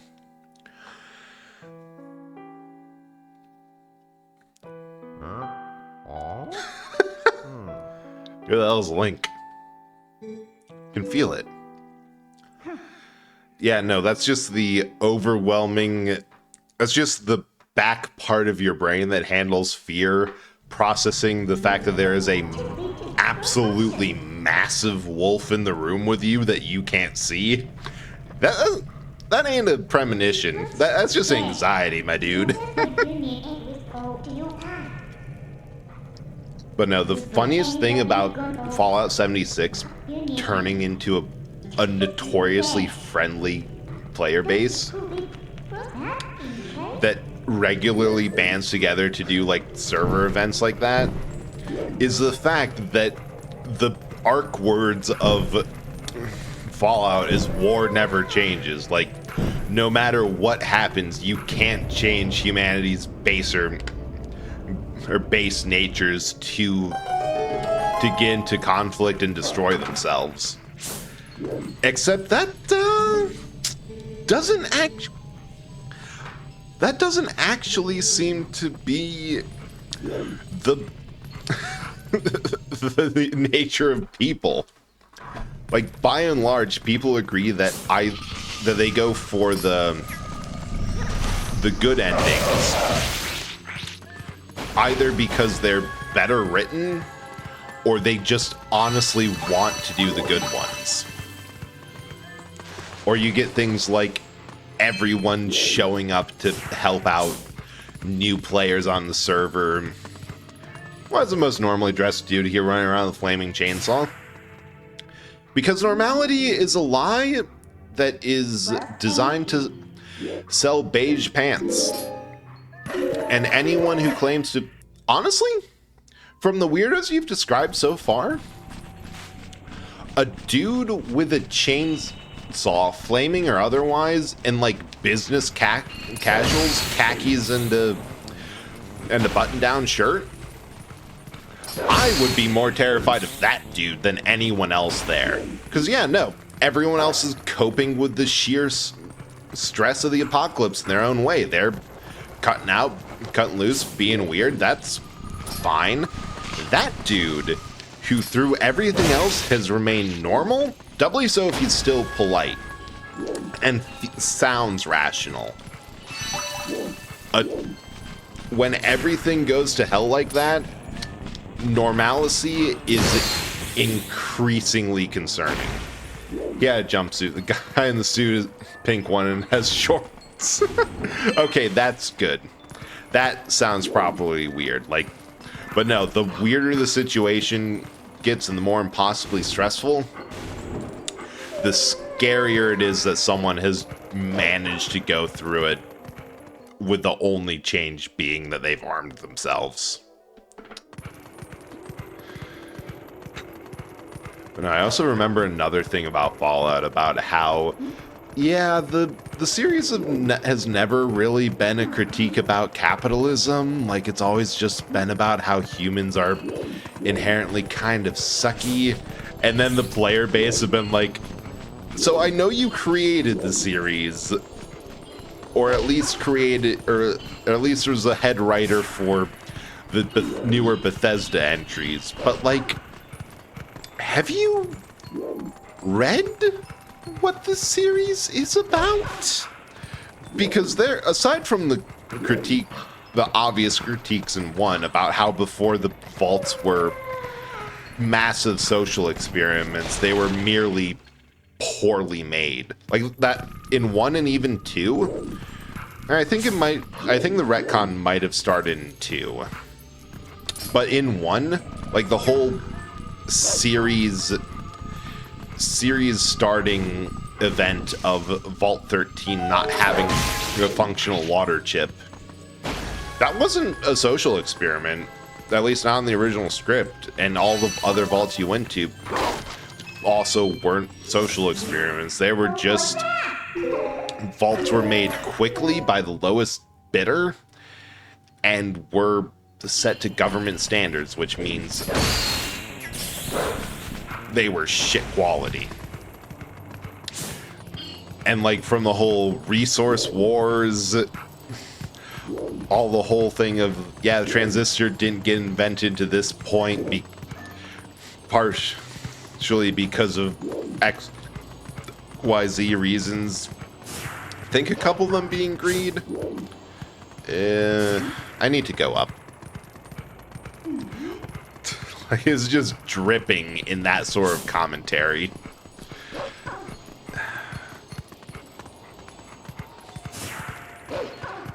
I don't know. I know it's frustrating to have like someone's work get misinterpreted for something it's not, when like going in, I have this message I want to say with this series. But you also have to admit it's kind of admirable when someone gets to or sees a series and like, wait, this actually has a lot of salient points. I'm not even sure if the person realized what they were doing, but this has a lot to say, accidentally or otherwise, about X, Y, and Z. Yep. Okay, speaking of weird things, I kind of love how the whole putting a ruby that you can't keep in your inventory back into the chest, that was a hugely controversial feature that nobody liked, because it meant things like chests keep on showing up even in cleared areas just because you can't get a ruby. It annoys completionists, yada yada yada. Where am I? Oh. There's one up here. I'm also looking for a stick to ignite to smoke the other one out. Yeah, franchise has way too much commentary on capital, right? It's 100%. You know, if they're trying to claim that it's not a commentary on capitalism, that it's all this other things, hats off to the writer who's been sneaking in very good and 100% anti-capitalist rhetoric into Fallout without anyone noticing. I had... Oh, it's right... It's right the heck there. Like, it is 100% anti-capitalist. Get over here. Okay. Side note, but I love how this entire series for the Elden Tears collection side quest, or it's not a side quest, it's a main quest, has trained you to not only trained you to do a very dog-like behavior of picking up sticks and causing absolute chaos by then developing the zoomies, but also trains you to use them to set things on fire, and it just works out. Until the very last thing in the village.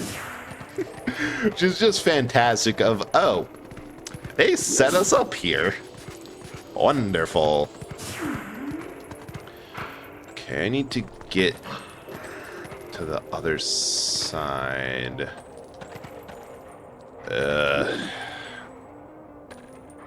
Oh, there you go. But also, this game has to be one of my favorite interpretations of Kakariko Village. It feels like I've said before in the last stream that this game feels like what they would have wanted Ocarina to be if they could back in when they made that game. Because this feels a lot more in line with Ocarina's depiction of Kakariko as a village down at the foot of a mountain. Like, oh, what do you think they're doing there? Probably mining, because why else would you have a village at the foot of the mountain, especially in a fantasy game? And just going off of that, like, just from going from there, they've made a really good, like, shanty town. Like, a lot of stonework, a little bit of wood, but not too much. Metal railings. Like, everything feels like everything feels like it was made from either what was locally available in the mountain or mined out of it. Some pink short suits, man's back, wearing a mascot. Oh, good. He has taste and style. But yeah, no, this is the exact one that I'm thinking. We got... Which, in all fairness, this place would have blown up regardless, but we're in a bomb storage facility. And these flaming things just set it all on fire. Huh? What did you do? Sorry, as romantic as this is, I'm not going to stay here with you. I'm getting out. Midna just... You know it's bad when Midna fucks off. For as sassy as she is, she at least sticks by you pretty well. But all those other cases of having to set things on fire. Hope we didn't need those bombs, because we're not going to get them.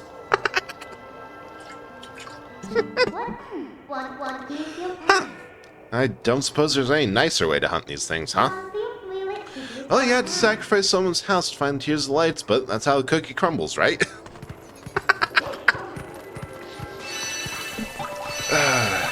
Not only is this Link the best swordsman, but I honestly think that he gives Breath of the Wild Link a run for his money when it comes to the absolute amount of destruction he causes. Actually, now that I think about it, for as much as Breath of the Wild Link is painted as, like, you know, one of the biggest psychos you can get, unhinged pyromaniacs, I've seen a lot of memes around him go. Because he doesn't have dedicated bombs until Tears of the Kingdom, he actually doesn't destroy much. Like, the most he does is cut down a couple of trees. Maybe accidentally cause a massive forest fire, but those always burn themselves out, and like, it's kind of in the name of the game. He's in the wilds. He's in ruins. There, in terms of destroying things that actually belong to people, like, you're not even really desecrating any shrines like you do in Ocarina or this game. Like, you're not going into someone's holy space or actively used mines and causing havoc with all the machinery in there.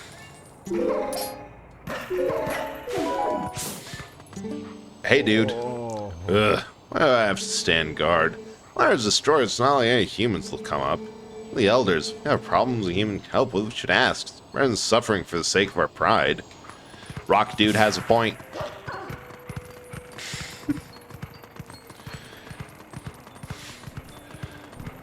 Ace, how's it going? We have once again become Dogger. Is there a thing up there? There's... No, I thought I saw stairs. How's it going? And welcome back.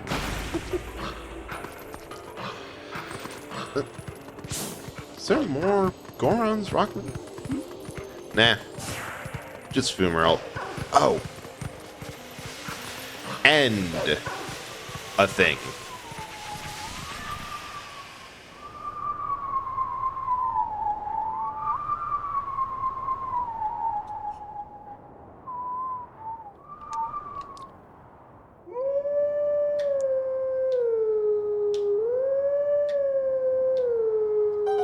Close enough. I love the Howling Stones, especially because each one is an old like Ocarina or Majora's Mask melody. I think this one's Zelda's Lullaby. I know there's also Song of Healing. No, this is Epona's song, I think. It's high.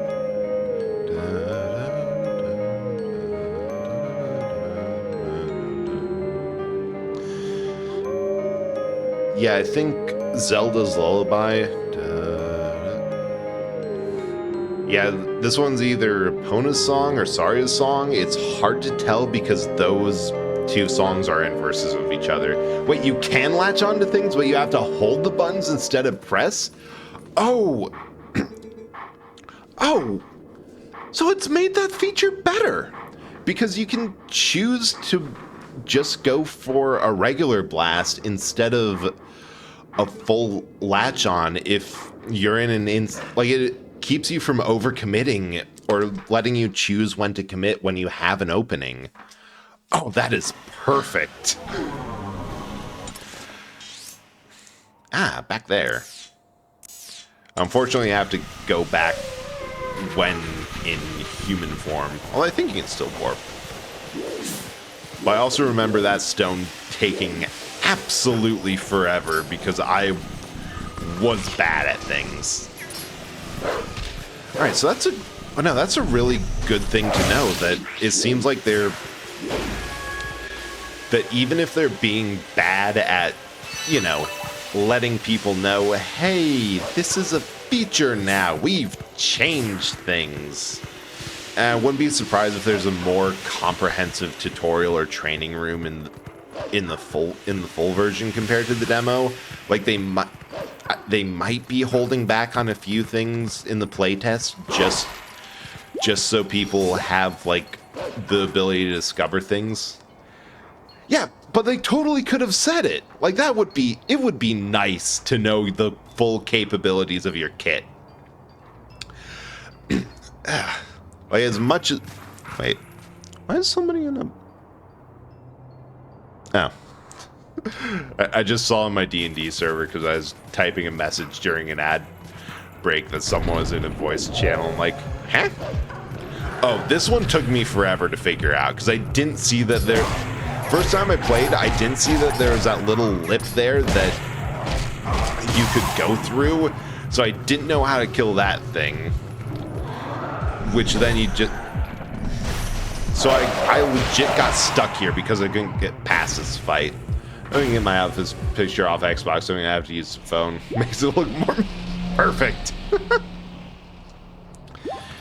Yeah, now I'm kind of wondering what other changes that they've made to like the rest of the game's kit, because that it seems like they're committed to doing things stealth quietly and not telling everyone, which is super annoying because like the main thing about a game is that, or especially Monster Hunter, is yes, there's a lot to manage and you have to learn your weapon really well, but you shouldn't have to find things out like basic of how this goes without any help. I have to stand and guard the dead end at the bottom of a cliff like this. Wait a second, they took me out of because they think I'm useless? That is between you and your boss, my rock man. Is there things? I can't get anything, but I just want to know if there's things. Oh. Scroll through YouTube videos. Yeah, no, that is 100% a failure on the game for not doing the bare minimum to familiarize players with what they're able to do. Oh, dang it. God, that's frustrating. Yeah, check if there's a feedback box, because my thoughts for the playtest is that they kind of made it, or like they didn't make it obvious, or and started you online because they wanted to get some data on how their servers and connections were doing. But if there's some feedback, 100%, hey, the game should tell us how to do everything. Another fumarole. One in the worst possible place. Goes past impassable now. Yep, just one hot air. Oi. Bug. Nope. Need to tell them about the drunken worm? Yes! Definitely. You have to mention that. Also, ads are coming up, so I'll be back in a hot sec. There's the music. There's the music. Something a little, with a lot of excitement. Oops.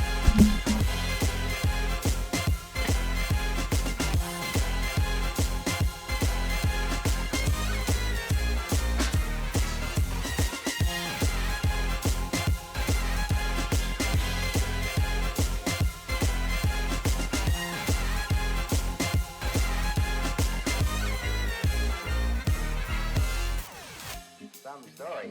Thanks a lot for the story, Inspector. I'm sure we got enough.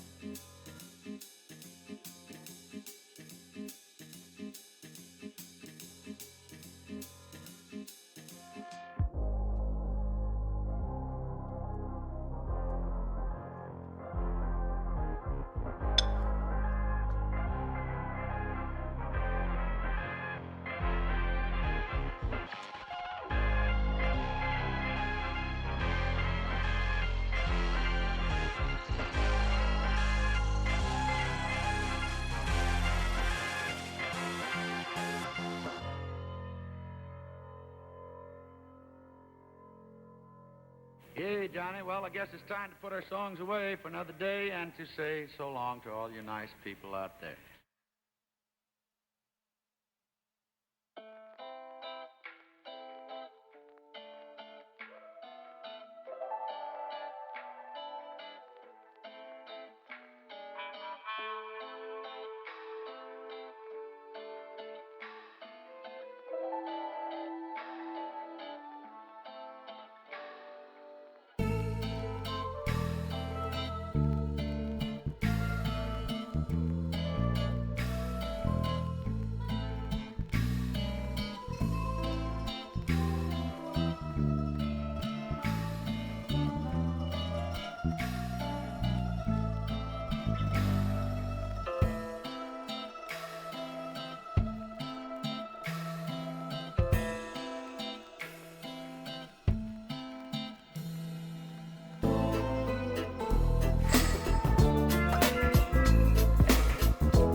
I completely forgot to check and instead got some orange juice. And some other stuff. It's a good time. Got just good time for a break. We just got all this stuff. If I remember this one's a little bit annoying because there's, well, every subsequent dungeon gets a little bit more complexity around it, because first one's a tutorial, so you just kind of march in. Second one, you have to backtrack, and I'm not sure you... No, wait, it's talk around the village, go up to try to get onto the mountain, then drop down and get and you get your horse back. Also, owl.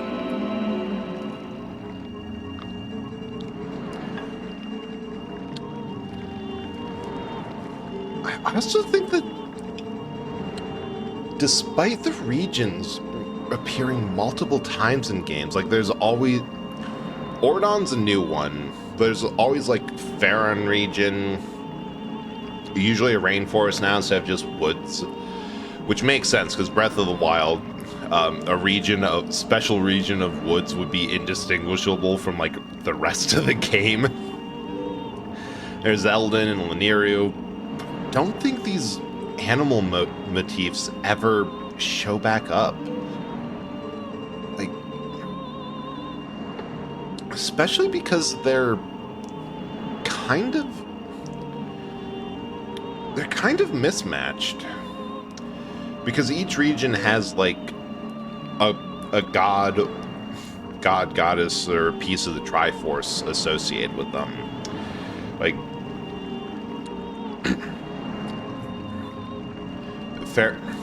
Farron's usually courage, Eldin's power, and then Lanayru's wisdom. But aside... Yeah, no, they are all mismatched. I was going to say that aside from Farron being like associated with courage, which kind of works for monkeys, although that's more recklessness than just courage.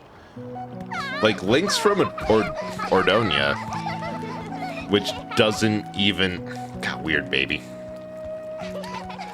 Which means Link's associated with the region that has a goat for its area. And then Eldin has a owl, which fits better with wisdom. And Lanayru has a snake. Oh, hey, VG fan. Hope you're having a good time. We're just going off of weird theories and associations that... about how, like, all the spiritual or fountain spirits of this game just don't really line up with the region. They're part of the Triforce. Oh, it's interesting. I don't have the brain power to think any deeper on what that could possibly mean.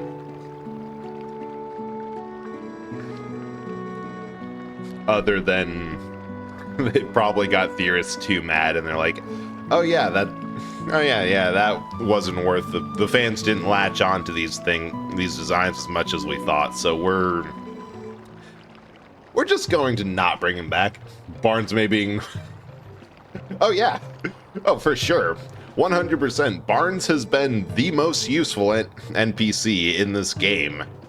Like, we can solidly credit 3 light bug kills to him alone from his bomb shack. Now, sure, we might have used up his entire supply of bombs, but he's been more useful in restoring... Wait, no, you actually have a really good point, and I don't know how I feel about it. The ranking of most useful NPCs in restoring light to Hyrule, Link's at the top, obviously.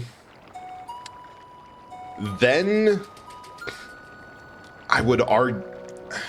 I think you could argue Midna, because without Minna, you can't get into these areas.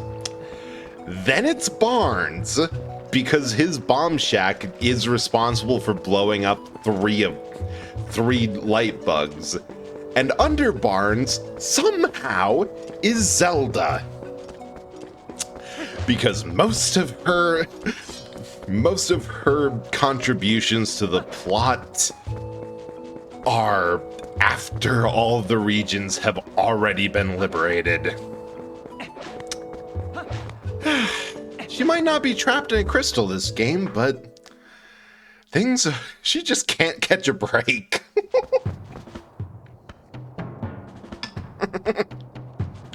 To mention Barnes giving you bombs, which you need to get to the last area through several dungeons, several different pieces of heart to make you stronger. And the fact that bombs get multiple upgrades that continue to be useful, or if not, just cool. He does a lot of heavy lifting. Human lab. I'm a head belonging to the Goron tribe. The elder said no humans may pass. Come at me, rock boy. You know,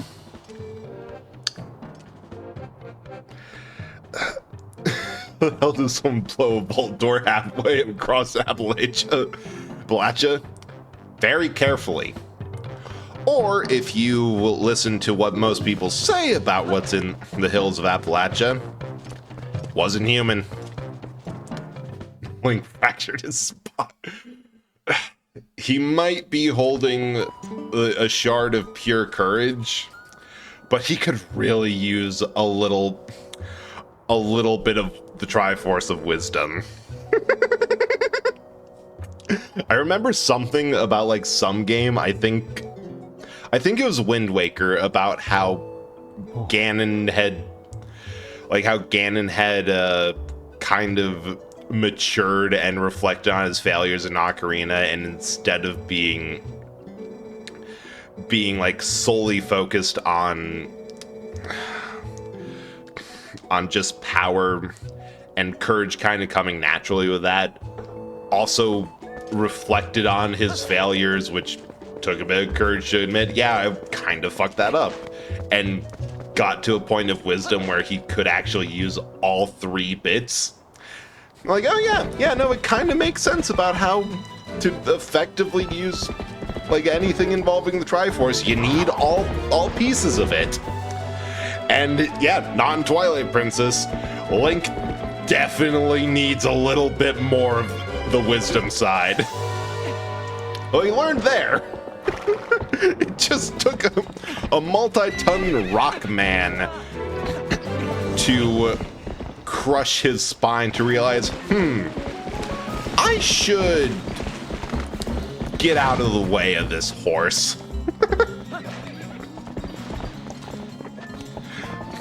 But that doesn't stop him from, hopping right back on.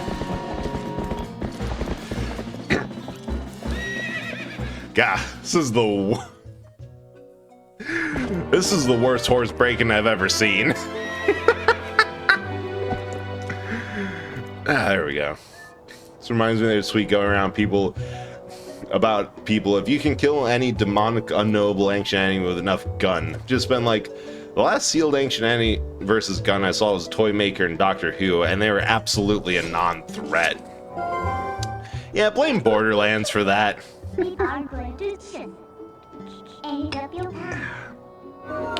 There was a little bit of... yes. Any problem can be solved with enough application of firepower. Well, I guess Doom as well. Oh shoot, no way I actually... Oh, him again. Wait, no way I actually got that fence first try.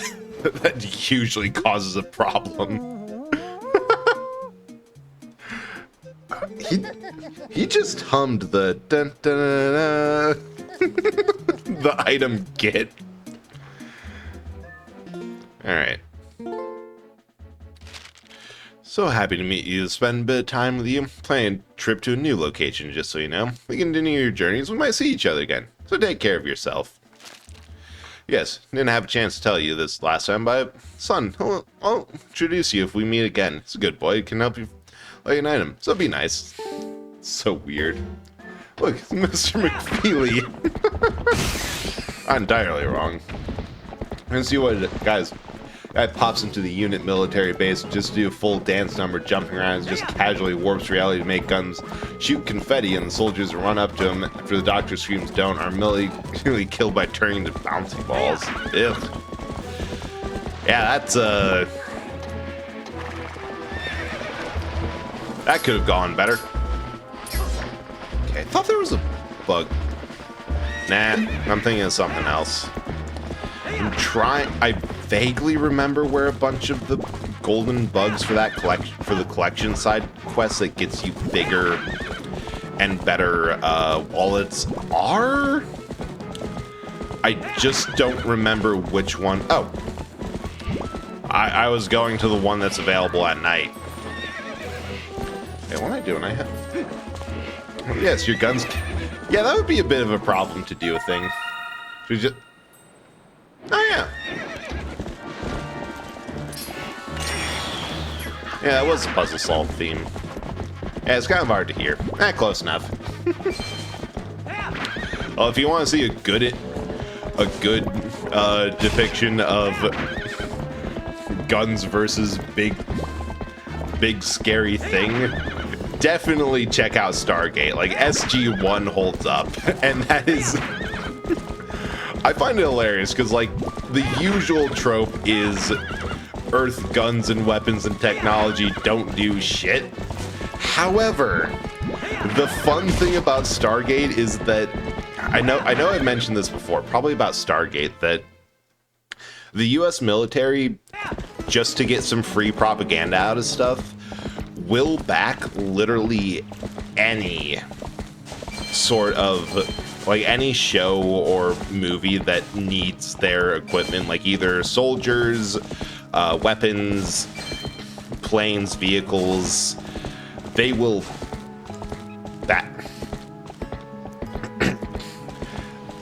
back anything, but they require a bit of creative control, and that they have to be showing off the military assets that they're lending out in a positive light.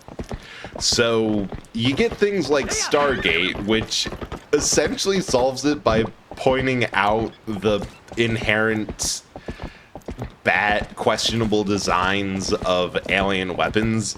Of like, yeah, sure, the alien staff weapons that shoot a huge bolt of plasma that are equivalent to a good shot of a tank, or like something much heavier. Sure, those would do a whole lot of damage. The problem is they're in a staff, so they're really hard to aim. Like there's a scene where they're doing like a training session with some alien allies with the staff weapons, and like, yeah, this is our best shooter. He can hit that big log 3 out of 5 times. Like, all right, we have some P90s. Set the log swinging, and they hit every shot in that magazine, plus cutting the rope with gunfire and pointing out that, yeah, no, this is designed, purpose-built to just be effective. The other one's designed to look cool and be intimidating. I know that people were just annoyed at the constant doubling down of, no, but it would work. I've never actually heard that. I've only heard, like, net positives of Stargate. What? Yeah, I had it out because I was throwing it at some birds, and or I think I bumped the button. So turns out that just works. What's going on recently wasn't about Oh, interesting. I mean, I recommend it. Like, go in. I think it's definitely one of those things that I've watched a good bit about it. I've heard good things about Atlantis and and like the series as a whole. And I think it's a case of if you go into it without people in your ear, you're telling it it's bad, and you just enjoy the campy, kind of silly old sci-fi, it holds up. That, and there's just good fun scenes. Like there's one where they end up on an alien ship and meet up with an ally with a brief, wait, what are you doing here? Or yeah, they don't know I'm working with you, just be cool. And they go through this whole thing of like, all right, we've been discovered, we have to fight down 5 levels, fight our way to shield core, overload it, run back up through 5 levels of fighting even heavier resistance, and somehow escape before the blast consumes the lower level. And while he's doing it, one of the main characters is just messing with some of his kids, pulls out 2 grenades, pulls the pins, drops them down the chute they're overlooking, and blows it up there. It's called a grenade.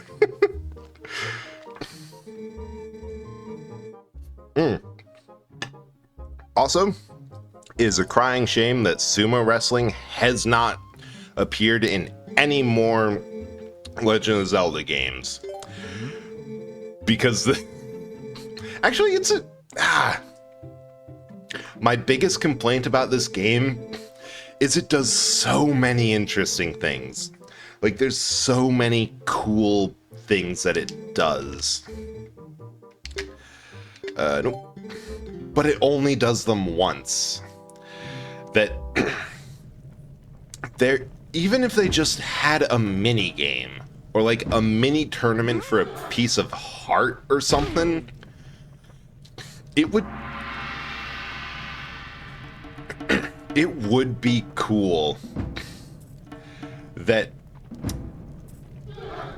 there was just something that you could do this mini game again, because you only do it twice. You do it here for the tutorial, and you do it on Death Mountain. But just get slapped. Well, yeah, you can slap people and... Ooh! That was bad.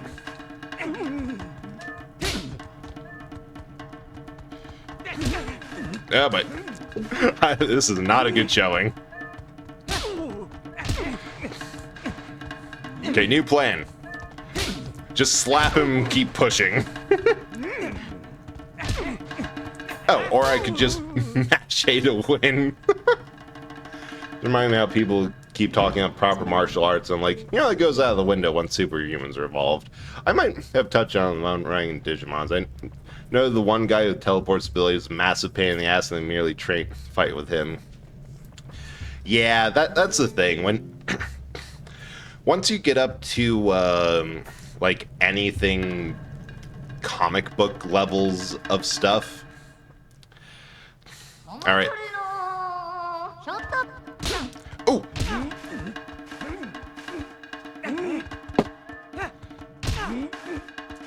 I forgot there's an ability to sidestep. I should try that.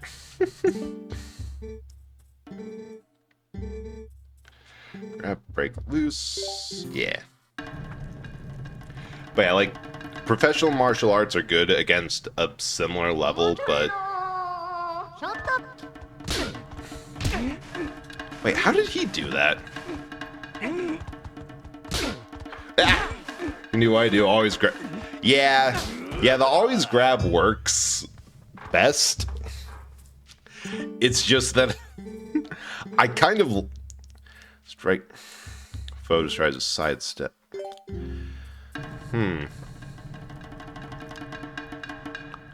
I might be missing some of the controls.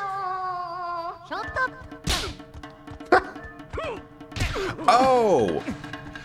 Okay, I get how it works. The slap is for when you're sidestepping. Oh. And if you grab while they're slapping, that causes the dodge.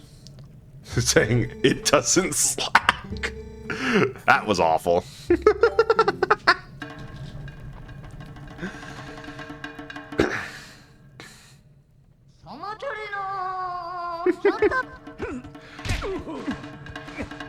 has a pattern.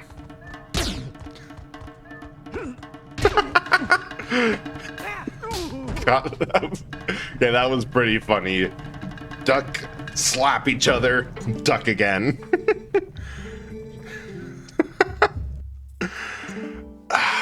There's a reason that's my favorite part of the game.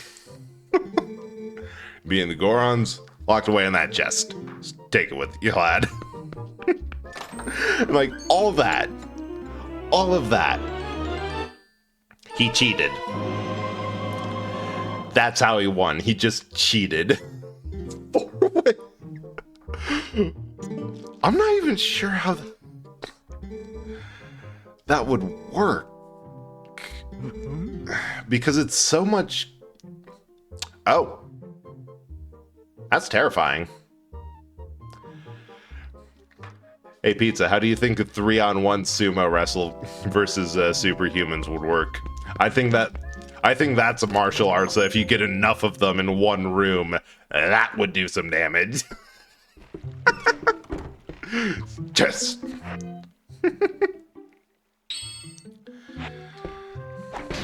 And the age-old problem. How is it that the iron boots just simply don't weigh you down in your pocket? No, I didn't. I opened the chest. That's how I got the iron boots. Like, not even just comic level. Tactical breach was, the point of, yeah, my idea, good 1 second's perfect precog could be a bit. Yeah, for sure.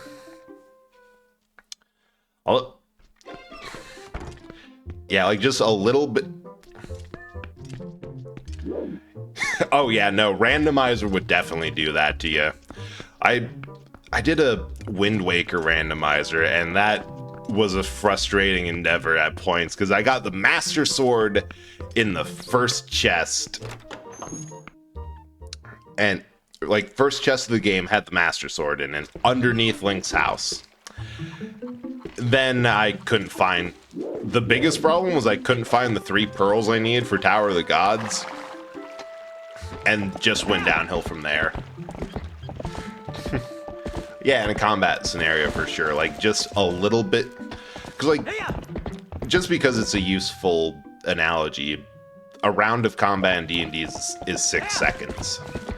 Being able to see...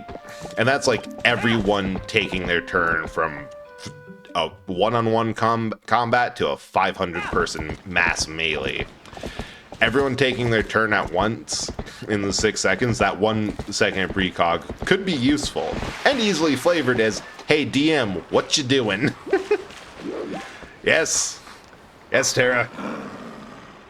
Ah, shoot, I keep on forgetting to update your your entry in the auto shout-out bot. The name changes almost everywhere, just not on my stuff. Welcome back, skeleton who might be Ocarina of Time Link. Especially when you got a magic staff gun can shoot. Yeah, I played a character with a magic staff gun. It was fun. I barely ever shot them because, much like the one second of precog being really good, even the most basic spells in D&D can be massively broken. The shit I have done with Gust and Move Earth. Oh, nice. Hope that goes well on Friday for your next randomizer. Like, Sheath of the Sorrel Shade keeps the sword out. Yeah. Although I don't see us. I mean, that could just be a sign of respect of I'm not going to be holding my weapon while you're given this instruction or whatever. Oh, mitosis. That's been a while. Let me get that for you. Because I think Link very quickly just looks at the hero's shade and says, ah, yes, this is my master now.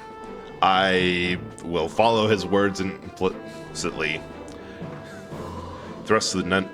Yeah, it says to thrust it forward, but I'm not sure. I've always had problems with this. hit the desk.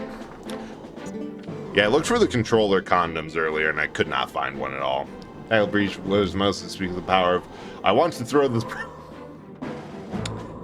Okay. I have had so much luck in every game I've played of going... Bonk! Of going through the most silly and direct line to solve a problem like that. Like, I've always said, if you can't outplay a problem and you can't outsmart something you're stuck on, try to outstupid it. Which usually involves, if you can, throwing something out the window. Because that's just where it belongs. Got a problem? Out the window. A bit more. Not having shield attack. One of the basic ones, and also really useful. Oh, like the EDF review about Snim. Exactly, like actually EDF. Oh, in your last rant. God, that is so frustrating, because you don't realize... So I was talking earlier about how, there's a slight problem of how once you get the boomerang, the slingshot's never used. Once you get the bow, the boomerang's not used, and how this game just... It has a problem where it uses every gimmick once and then abandons it, including dungeon items, which is so sad, and why I'm so mad that Tears of the Kingdom Breath of the Wild didn't bring back dungeon items, because it would be really cool to play a game fully designed around each item being useful in multiple situations for many different things. But like, that's just not in the cards. Oh, and Palace of Twilight too. That is rough. But no, Pizza, that's a good point of EDF 6, in that I found in Earth Defense Force, if you're, especially on higher difficulties, more often than not, the solution is usually dumber. Like, my entire first playthrough of 4.1 with Ranger, I completely wrote off the plasma, or the laser beam weapons, the ones that you can't reload but fire a basically 100% damage uptime beam super quick. First playthrough, I'm like, no, I'm not going to bring a weapon I can't use, or I can't reload. That's awful. It's going to run out. It's going to be completely useless. And then then when I got up to harder difficulties, I'm like, God, I keep on getting... My problem is that I can't get through the nest tunnel exits fast enough, or can't get these low-flying transport ships down low enough. Like, I'm gonna try it. And that thing works so good for getting rid of those. Also, I love Lord Bulblin.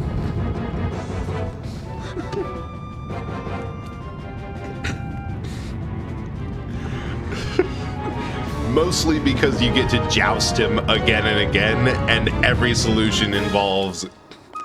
What if we cheated? God, can't believe Colin just got isekai'd by a pig. Melee wing diver with their support plasma source of... And I bet... I so love that. Helmet goes up, helmet goes down. And like, I bet there's opportunities where that works really well. Because the thing with the Earth Defense Force weapons, the dumber they are, if they're not actually useless. Like, there's some that are actually useless. Especially, like, the bikes. There's, at least in 4.1, there's a couple of times where it's like, oh, how do you use this bike well? Suggestions for use. Don't. But there's contexts. Alright. Now we're having fence jumping issues. And sometimes if you know what to expect or tried and failed once, they work amazing. Does I have a clip on a channel somewhere I just dived into a bunch of spiders and I expect nothing less. Ow. Dude has a saddle custom made for tying people to it. This dude is a warlord who knows what he's doing.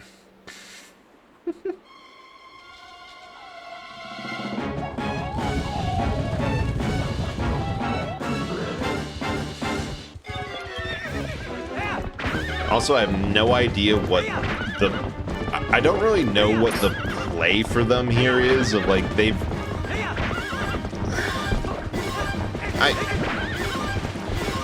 these dudes have already kidnapped and terrorized these kids once.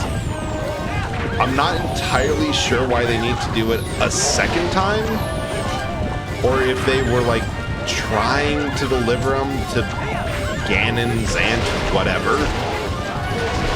But also, it is 100% in these dudes' characters to just kind of be a jerk. Like, let's be honest, Ganon's plans kind of start and end with, I want to get power, and I want to misuse it and make people miserable. It's a little like Kefka from FF6, in that there's not really a plan or a big slight or thing to redress. Like, it's not like, oh yeah, I thought I was, or I have a claim to the throne, or I want political power or money or whatever, or like there's a thing. No, he largely just kind of looks at the world like, this would be better if this wasn't here. So the random chaos kind of makes sense. The fact that Elden Bridge is just close enough to like the Twilight Zone areas that it makes sure that this always happens at Twilight. Man, he wasn't even looking.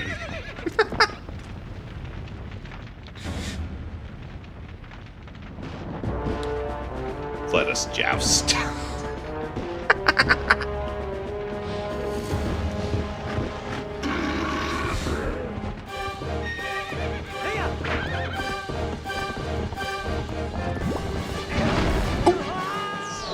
I'm just gonna say it. The Elden Zone chapter is the coolest chapter of Twilight Princess. Like, you sumo wrestle, you joust. Hey, you can't kill me in a way that matters. This will be fine. You sumo wrestle rock monsters. I got hidden. I will redeem myself on the honorable field of combat. Or not.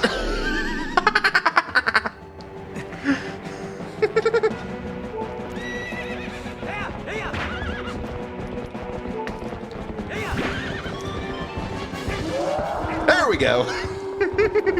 Get Shrek'd, you fucking idiot.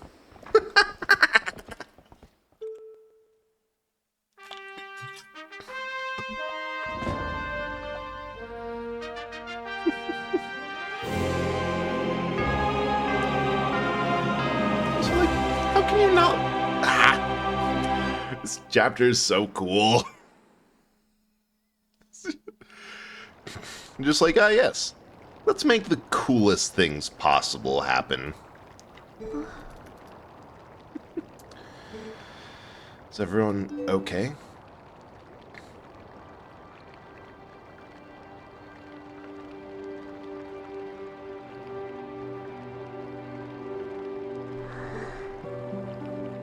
Good. Beth, sorry. No, for shoving you. Are you mad?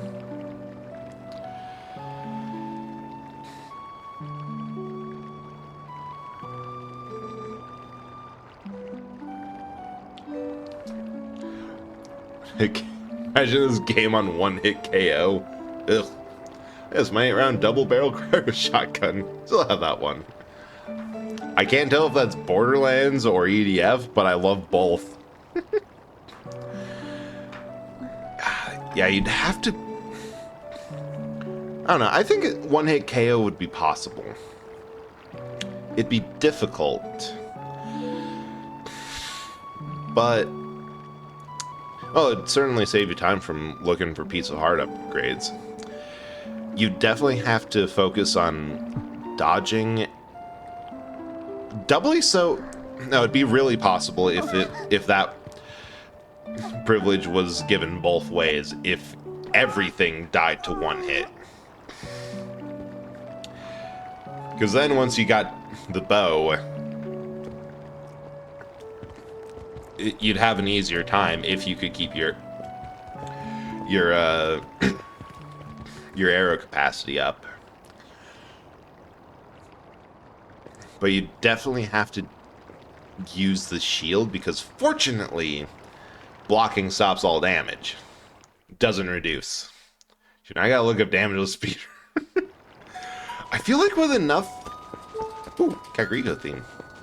Nice. I feel like if you use enough glitches, every speedrun is no hit. Mostly due to the fact that you end up skipping a good chunk of the game. Well, 76 legendary... ah, cold shoulder. That's a good one. It would affect multiplying its magazine size. That's hilarious. I am here for that. Alright. Can't believe Colin. It was a really brave thing from you, huh? Just this weakling. He's gonna be alright, right? Mallory, he's gonna come by and say get well soon. What's he thinking? He's gonna get starting. He's gonna come out and close up shop since. Like, could you talk some sense to that kid? Yeah. What was Mallow doing during the whole Twilight stuff? He already has branding.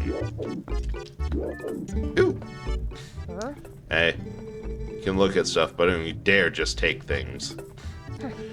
It's my valuable merchandise. You want it, you pay for it. So I'd take on this unmanned shop. Buy something. Helps the whole village if you do. Yeah, all... baby shop. I'll take a Highland shield.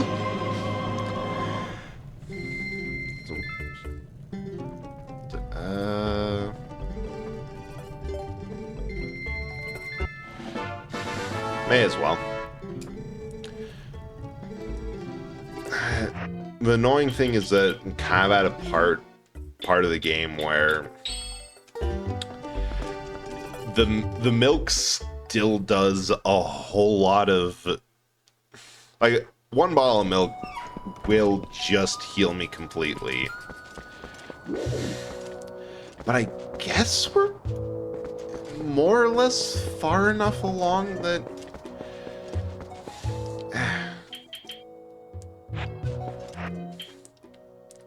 because red potion's like 8 hearts. Yeah, Link doesn't Link usually pick up a bunch of legendary gear and often just got regular metal shield for 89% of the game? Here's the thing, if I've learned anything from Dark Souls 1 that has actually been a bit of a detriment from going on to other games where it's not as good, the basic heater shield which is just the basic heater shield, which is basically the Hylian shield. It's a bit more of a kite shield. It's like a small kite, kind of. I don't know. Hylian shield's like somewhere between a heater and a kite, but that carries you through a good chunk of the game. Like sometimes all you just need is a very solid shield in front of you. Baby shop. God. I didn't think that could get worse. Alright, come on. Gonna get rocked. Pass. Yeah, that's what you say. I've heard it goes tougher than you.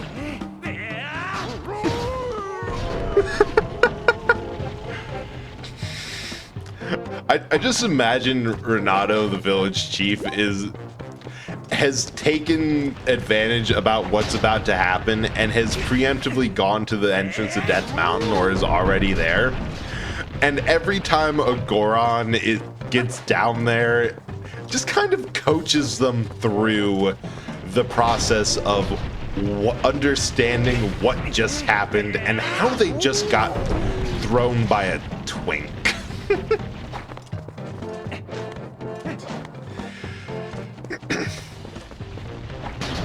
Now, that's kind of a good point about how a lot of stuff the Link has is, if not legendary, unique. Because we already have, like, we already have a boomerang with a spear in it, one-of-a-kind iron boots, and not quite to the level of enchanted sword. God, yeah, quote 69? That quote continues to still be the most eerily prescient thing ever. Like, oh yeah, quote 69. I can get behind the idea of ruining a man. And here we are getting thrown by a twink. Okay, so there's no damage with speed runs, but there are 35 video playlists of no damage playthrough. God dang. That is impressive, and I imagine most of it is just, restarting because, ugh.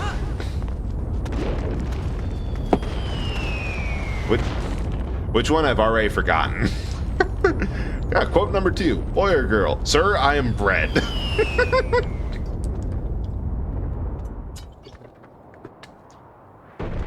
Oh god, Goron artillery.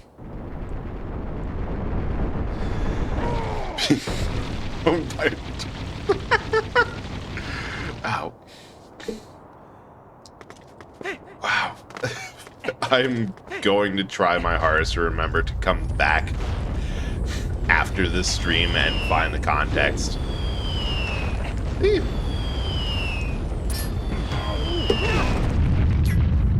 Ow. Oh! Well, that was close. Wait, the fairy lines up with the avatar. Looks like it's waving. Yeah. I'm gonna have to try to check that, because it... Oh yeah, it does! It's just perfectly in the corner. That's kind of cute.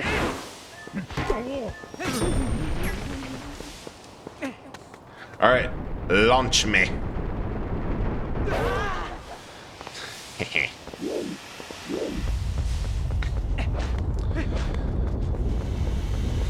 You'll do.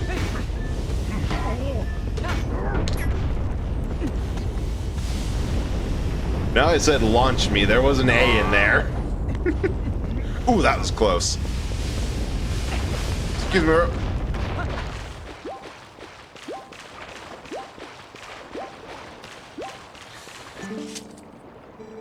A few sumo matches lately. Talk about boring, brother.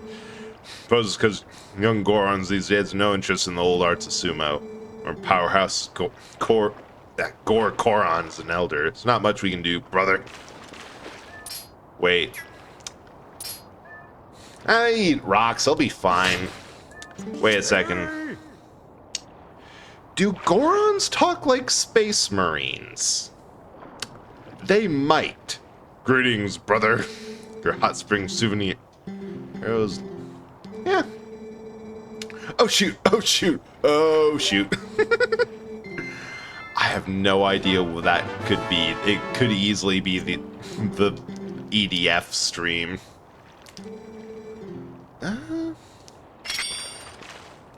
Actually, I'm just going to refill this. Or any other time of me panicking. And one sounding like a dude, like a normal. Right, that is true. The ones in Tears and Breath of the Wild do just kind of sound like dudes. But here's the fun thing with the Zelda games just not having a shred. Oh, Interesting. I have no idea how to get through that, but that has like the old Goron Ruby symbol. Neat. But the thing about these games not having a lick of continuity... Fact, thanks so much for rating. How's Ava Fact? That sounds like a horror game. I hope that you had a good time. But thank you for the raid. For anyone new here, I am Eldritch Horror Bread, Eldritch Horror from Beyond Reality, found an old abandoned Blockbuster and said, yeah, this is about as good as it can get. Can think of nothing better. Mostly play retro games. Sometimes something new if it catches my eye. Tonight we're playing Legend of Zelda Twilight Princess because I somehow got my Wii working. Even sensor bar and everything. It's stupidly awkward. Ooh, game. Glad you had a good time with it. And interesting. So, horror adjacent? Yeah, I hope you had a good time. If you had to raid and run, totally understand. Stream is a whole lot of work. Like, get your rest, get your after-stream care. Only other thing is I'm a multi-character VTuber. Got a redeem to swap what form I got. Got the bread roll, or this one I call corpse for obvious reasons. But yeah, hope you had a good time, and thanks again so much for the raid. That's interesting. Oh, ow. Oh wait, that doesn't actually hurt. Doesn't hurt, but it can throw me back into the hot spring, so I think those steam vents might be the best thing that has ever happened to this hot spring for business.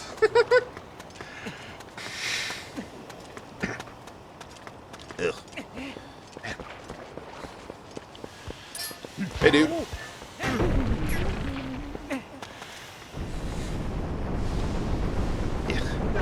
I need to do some looking into at least like a way to help preserve the throat for streaming, because I feel like it's not really like a sore throat or anything serious. It's just that every time I stream, there's a point where it's like, that's getting a bit scratchy. And gets blasted into hot spring business. Story at 11. Hey, if it's stupid and it works, it works.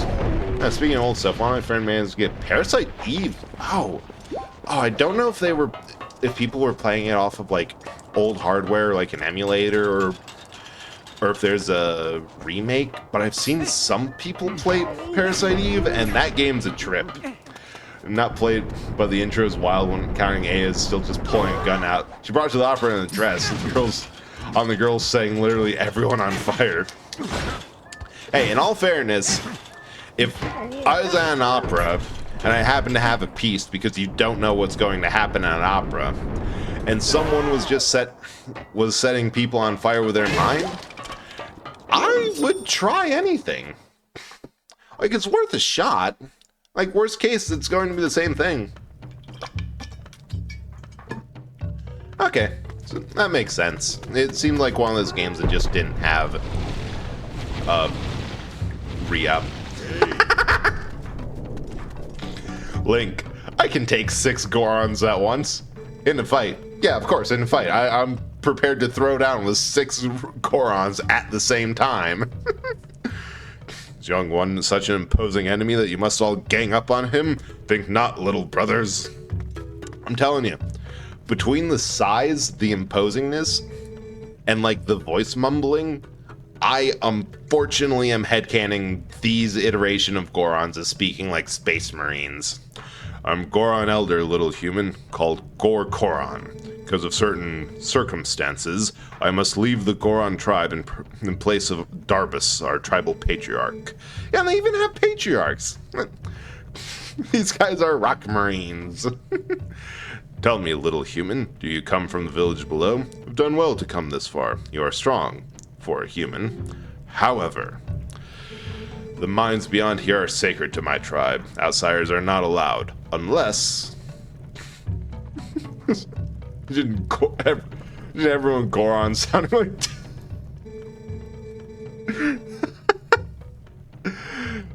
Better. Whenever you say Tim Allen, I always imagine specifically the Home Improvement version. Ho, ho, ho, more power.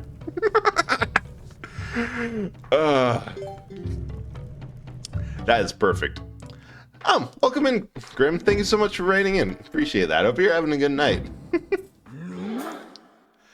Oh, we are going to get slapped out of the ring. Love the shovel and pickaxe above the door, like you'd mount a weapon. And thanks for the first time chat. Gorkor and a Star Command. Come in, Stark.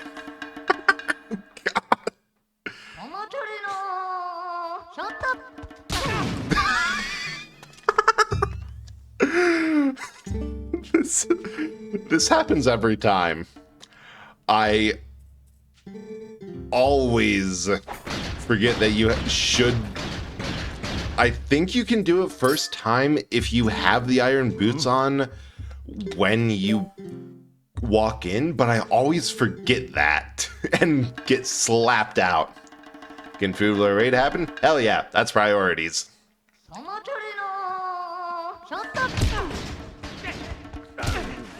Ah!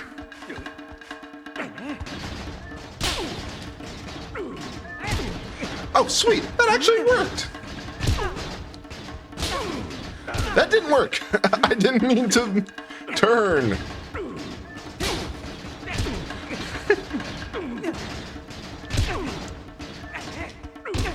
Right. They have a just... I mean, it makes sense that they're good at sumo. They invented this sport.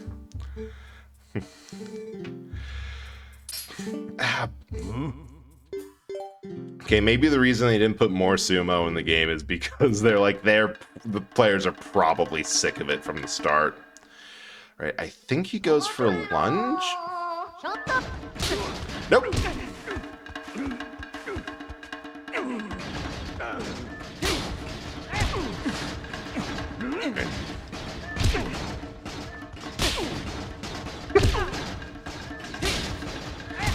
There we go.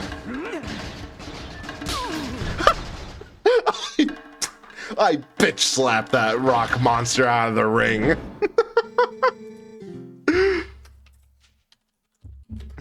I'm adding that as a quote.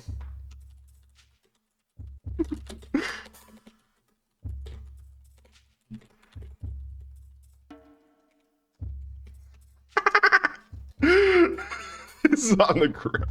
It's surprising I hear people knowing Home Improvement. Yeah, it's a great show. Stronger cheating than it'll do. Look, I know this is rich coming from someone who currently doesn't have hands, but cheat with both hands. I'm adding that too. I'm adding that one as a quote too. Oh, thank you so much for the follow, Grim. If I can spell. Waffles are just a vehicle to get good goop in your body. Hey, Ace, if you're still here, I know earlier you said that you never had a waffle. This is all you need to know about waffles. God, the quote bot was such a good idea. I can't believe we're almost at 150. That's from like 2 years of streaming or so. Yeah, I suppose 2 years of streaming. I would be more surprised if I didn't say stupid things every so often. Fast I could fill it up. Probably pretty fast. Although there might be some repeats, but that would be a fun one. Now, Core Goron's Eddie Murphy. God, if I could remember how Eddie Murphy sounds, that I would make an attempt. Making waffles. Oh, there we go. I forgot Eddie Murphy voices Donkey. Like the easiest soft op. All right. God, no, I'm not even good enough at impressions to try it. Little young warrior pass. We're making waffles. Oh, wait, I own a waffle maker. I could totally just make some waffles. Probably probably shouldn't after stream, but it's tempting.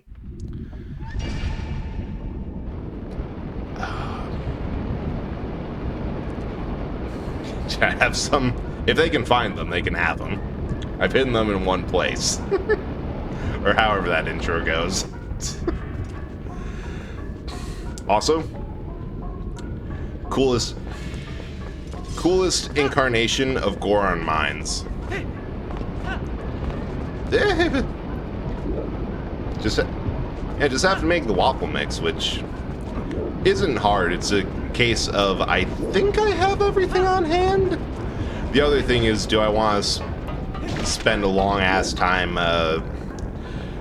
staying up and making waffles, or do I do the handful of things that I zoned out and didn't get to today? Probably. We'll see. Oh, that lava pipe. Oh, actually, now that I think about it, we did get into the second dungeon, but the way it works is that the moment I exit out, then I'm going to end up back at the beginning, just because that's how it works. It doesn't save you in place. It saves you at the entrance. That weird lava frog. Oh, nice. That's good taste. Like, this is... I have some complaints about this game, but most of them are in the context of it would have been cooler if they did this. Well, now what am I going to do with the rest of the syringe cylinders?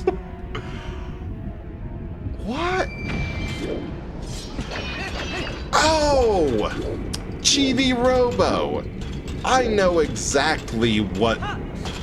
Not only what that's about, but whose sweat it's filled with.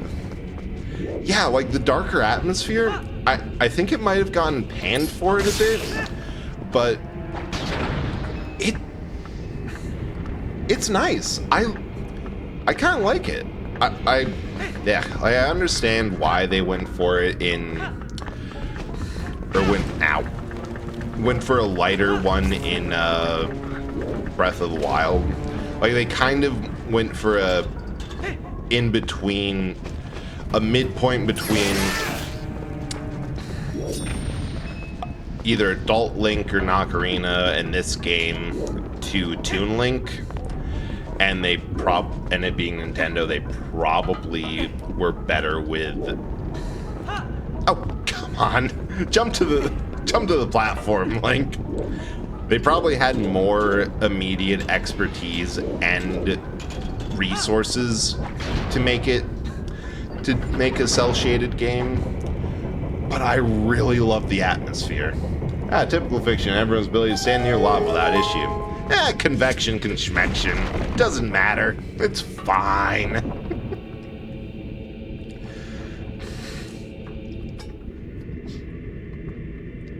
The funnier thing is that as far as fiction goes, this is a more realistic depiction of lava in that you sink in it. Instead of something like Mario or even Wind Waker. God, that's the one. Where you just bounce off with a flaming butt. Yeah. Gases, methane. Honestly, probably also the rocks in the trek to get to the lava. All around, not a good time. Would recommend, because I still want to eat the Forbidden Earth pudding.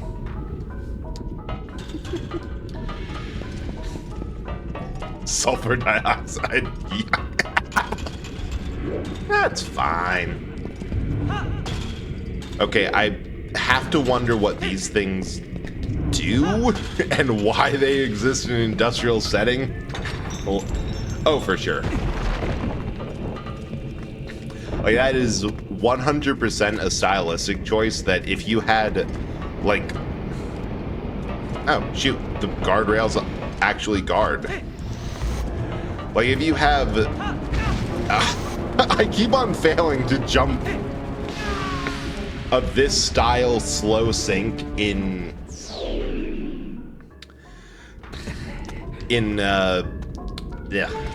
Ocarina, it would feel weird. Like, that is not the tone for it. It's just built different.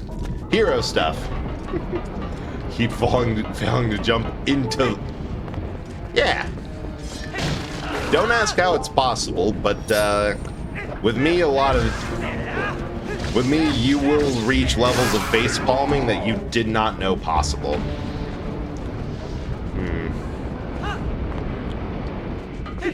It's my special skill. Right.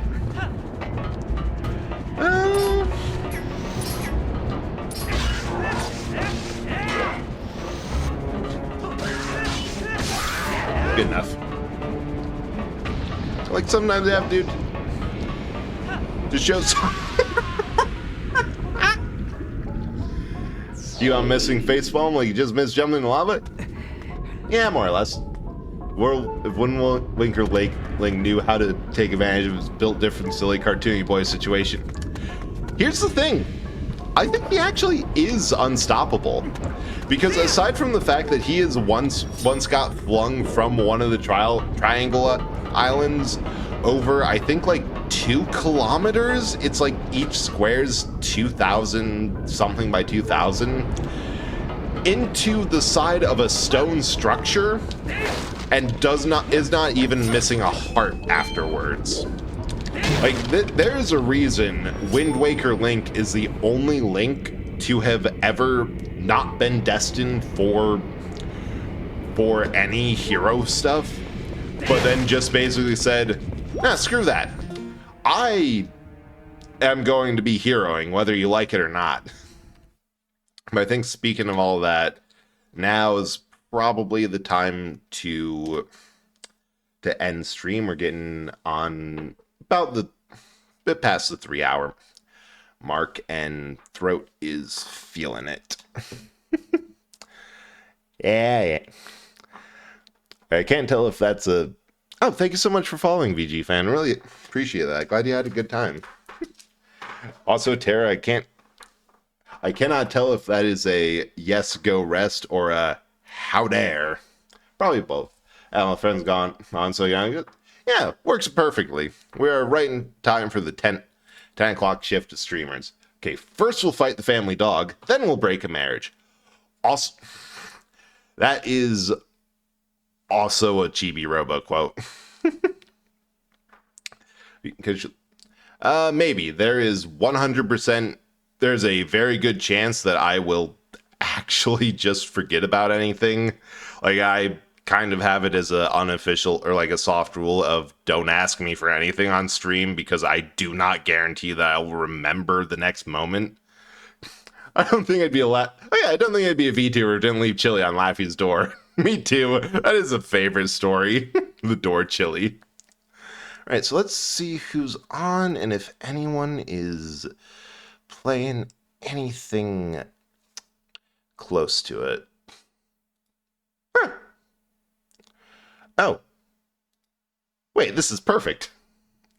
Yeah, like seeing the silly outfit. I don't know what I learned, but I certainly learned it. Perfect. All right, so we're going to be rating Chico the Catfolk, who is playing Warhammer 40k Bolt Gun, the Doom-like Warhammer game, just because we're talking about how much about the Gorons sounding like Space Marines. Cat! My tit's not working again! It's perfect. Yeah, no problem. I'll be...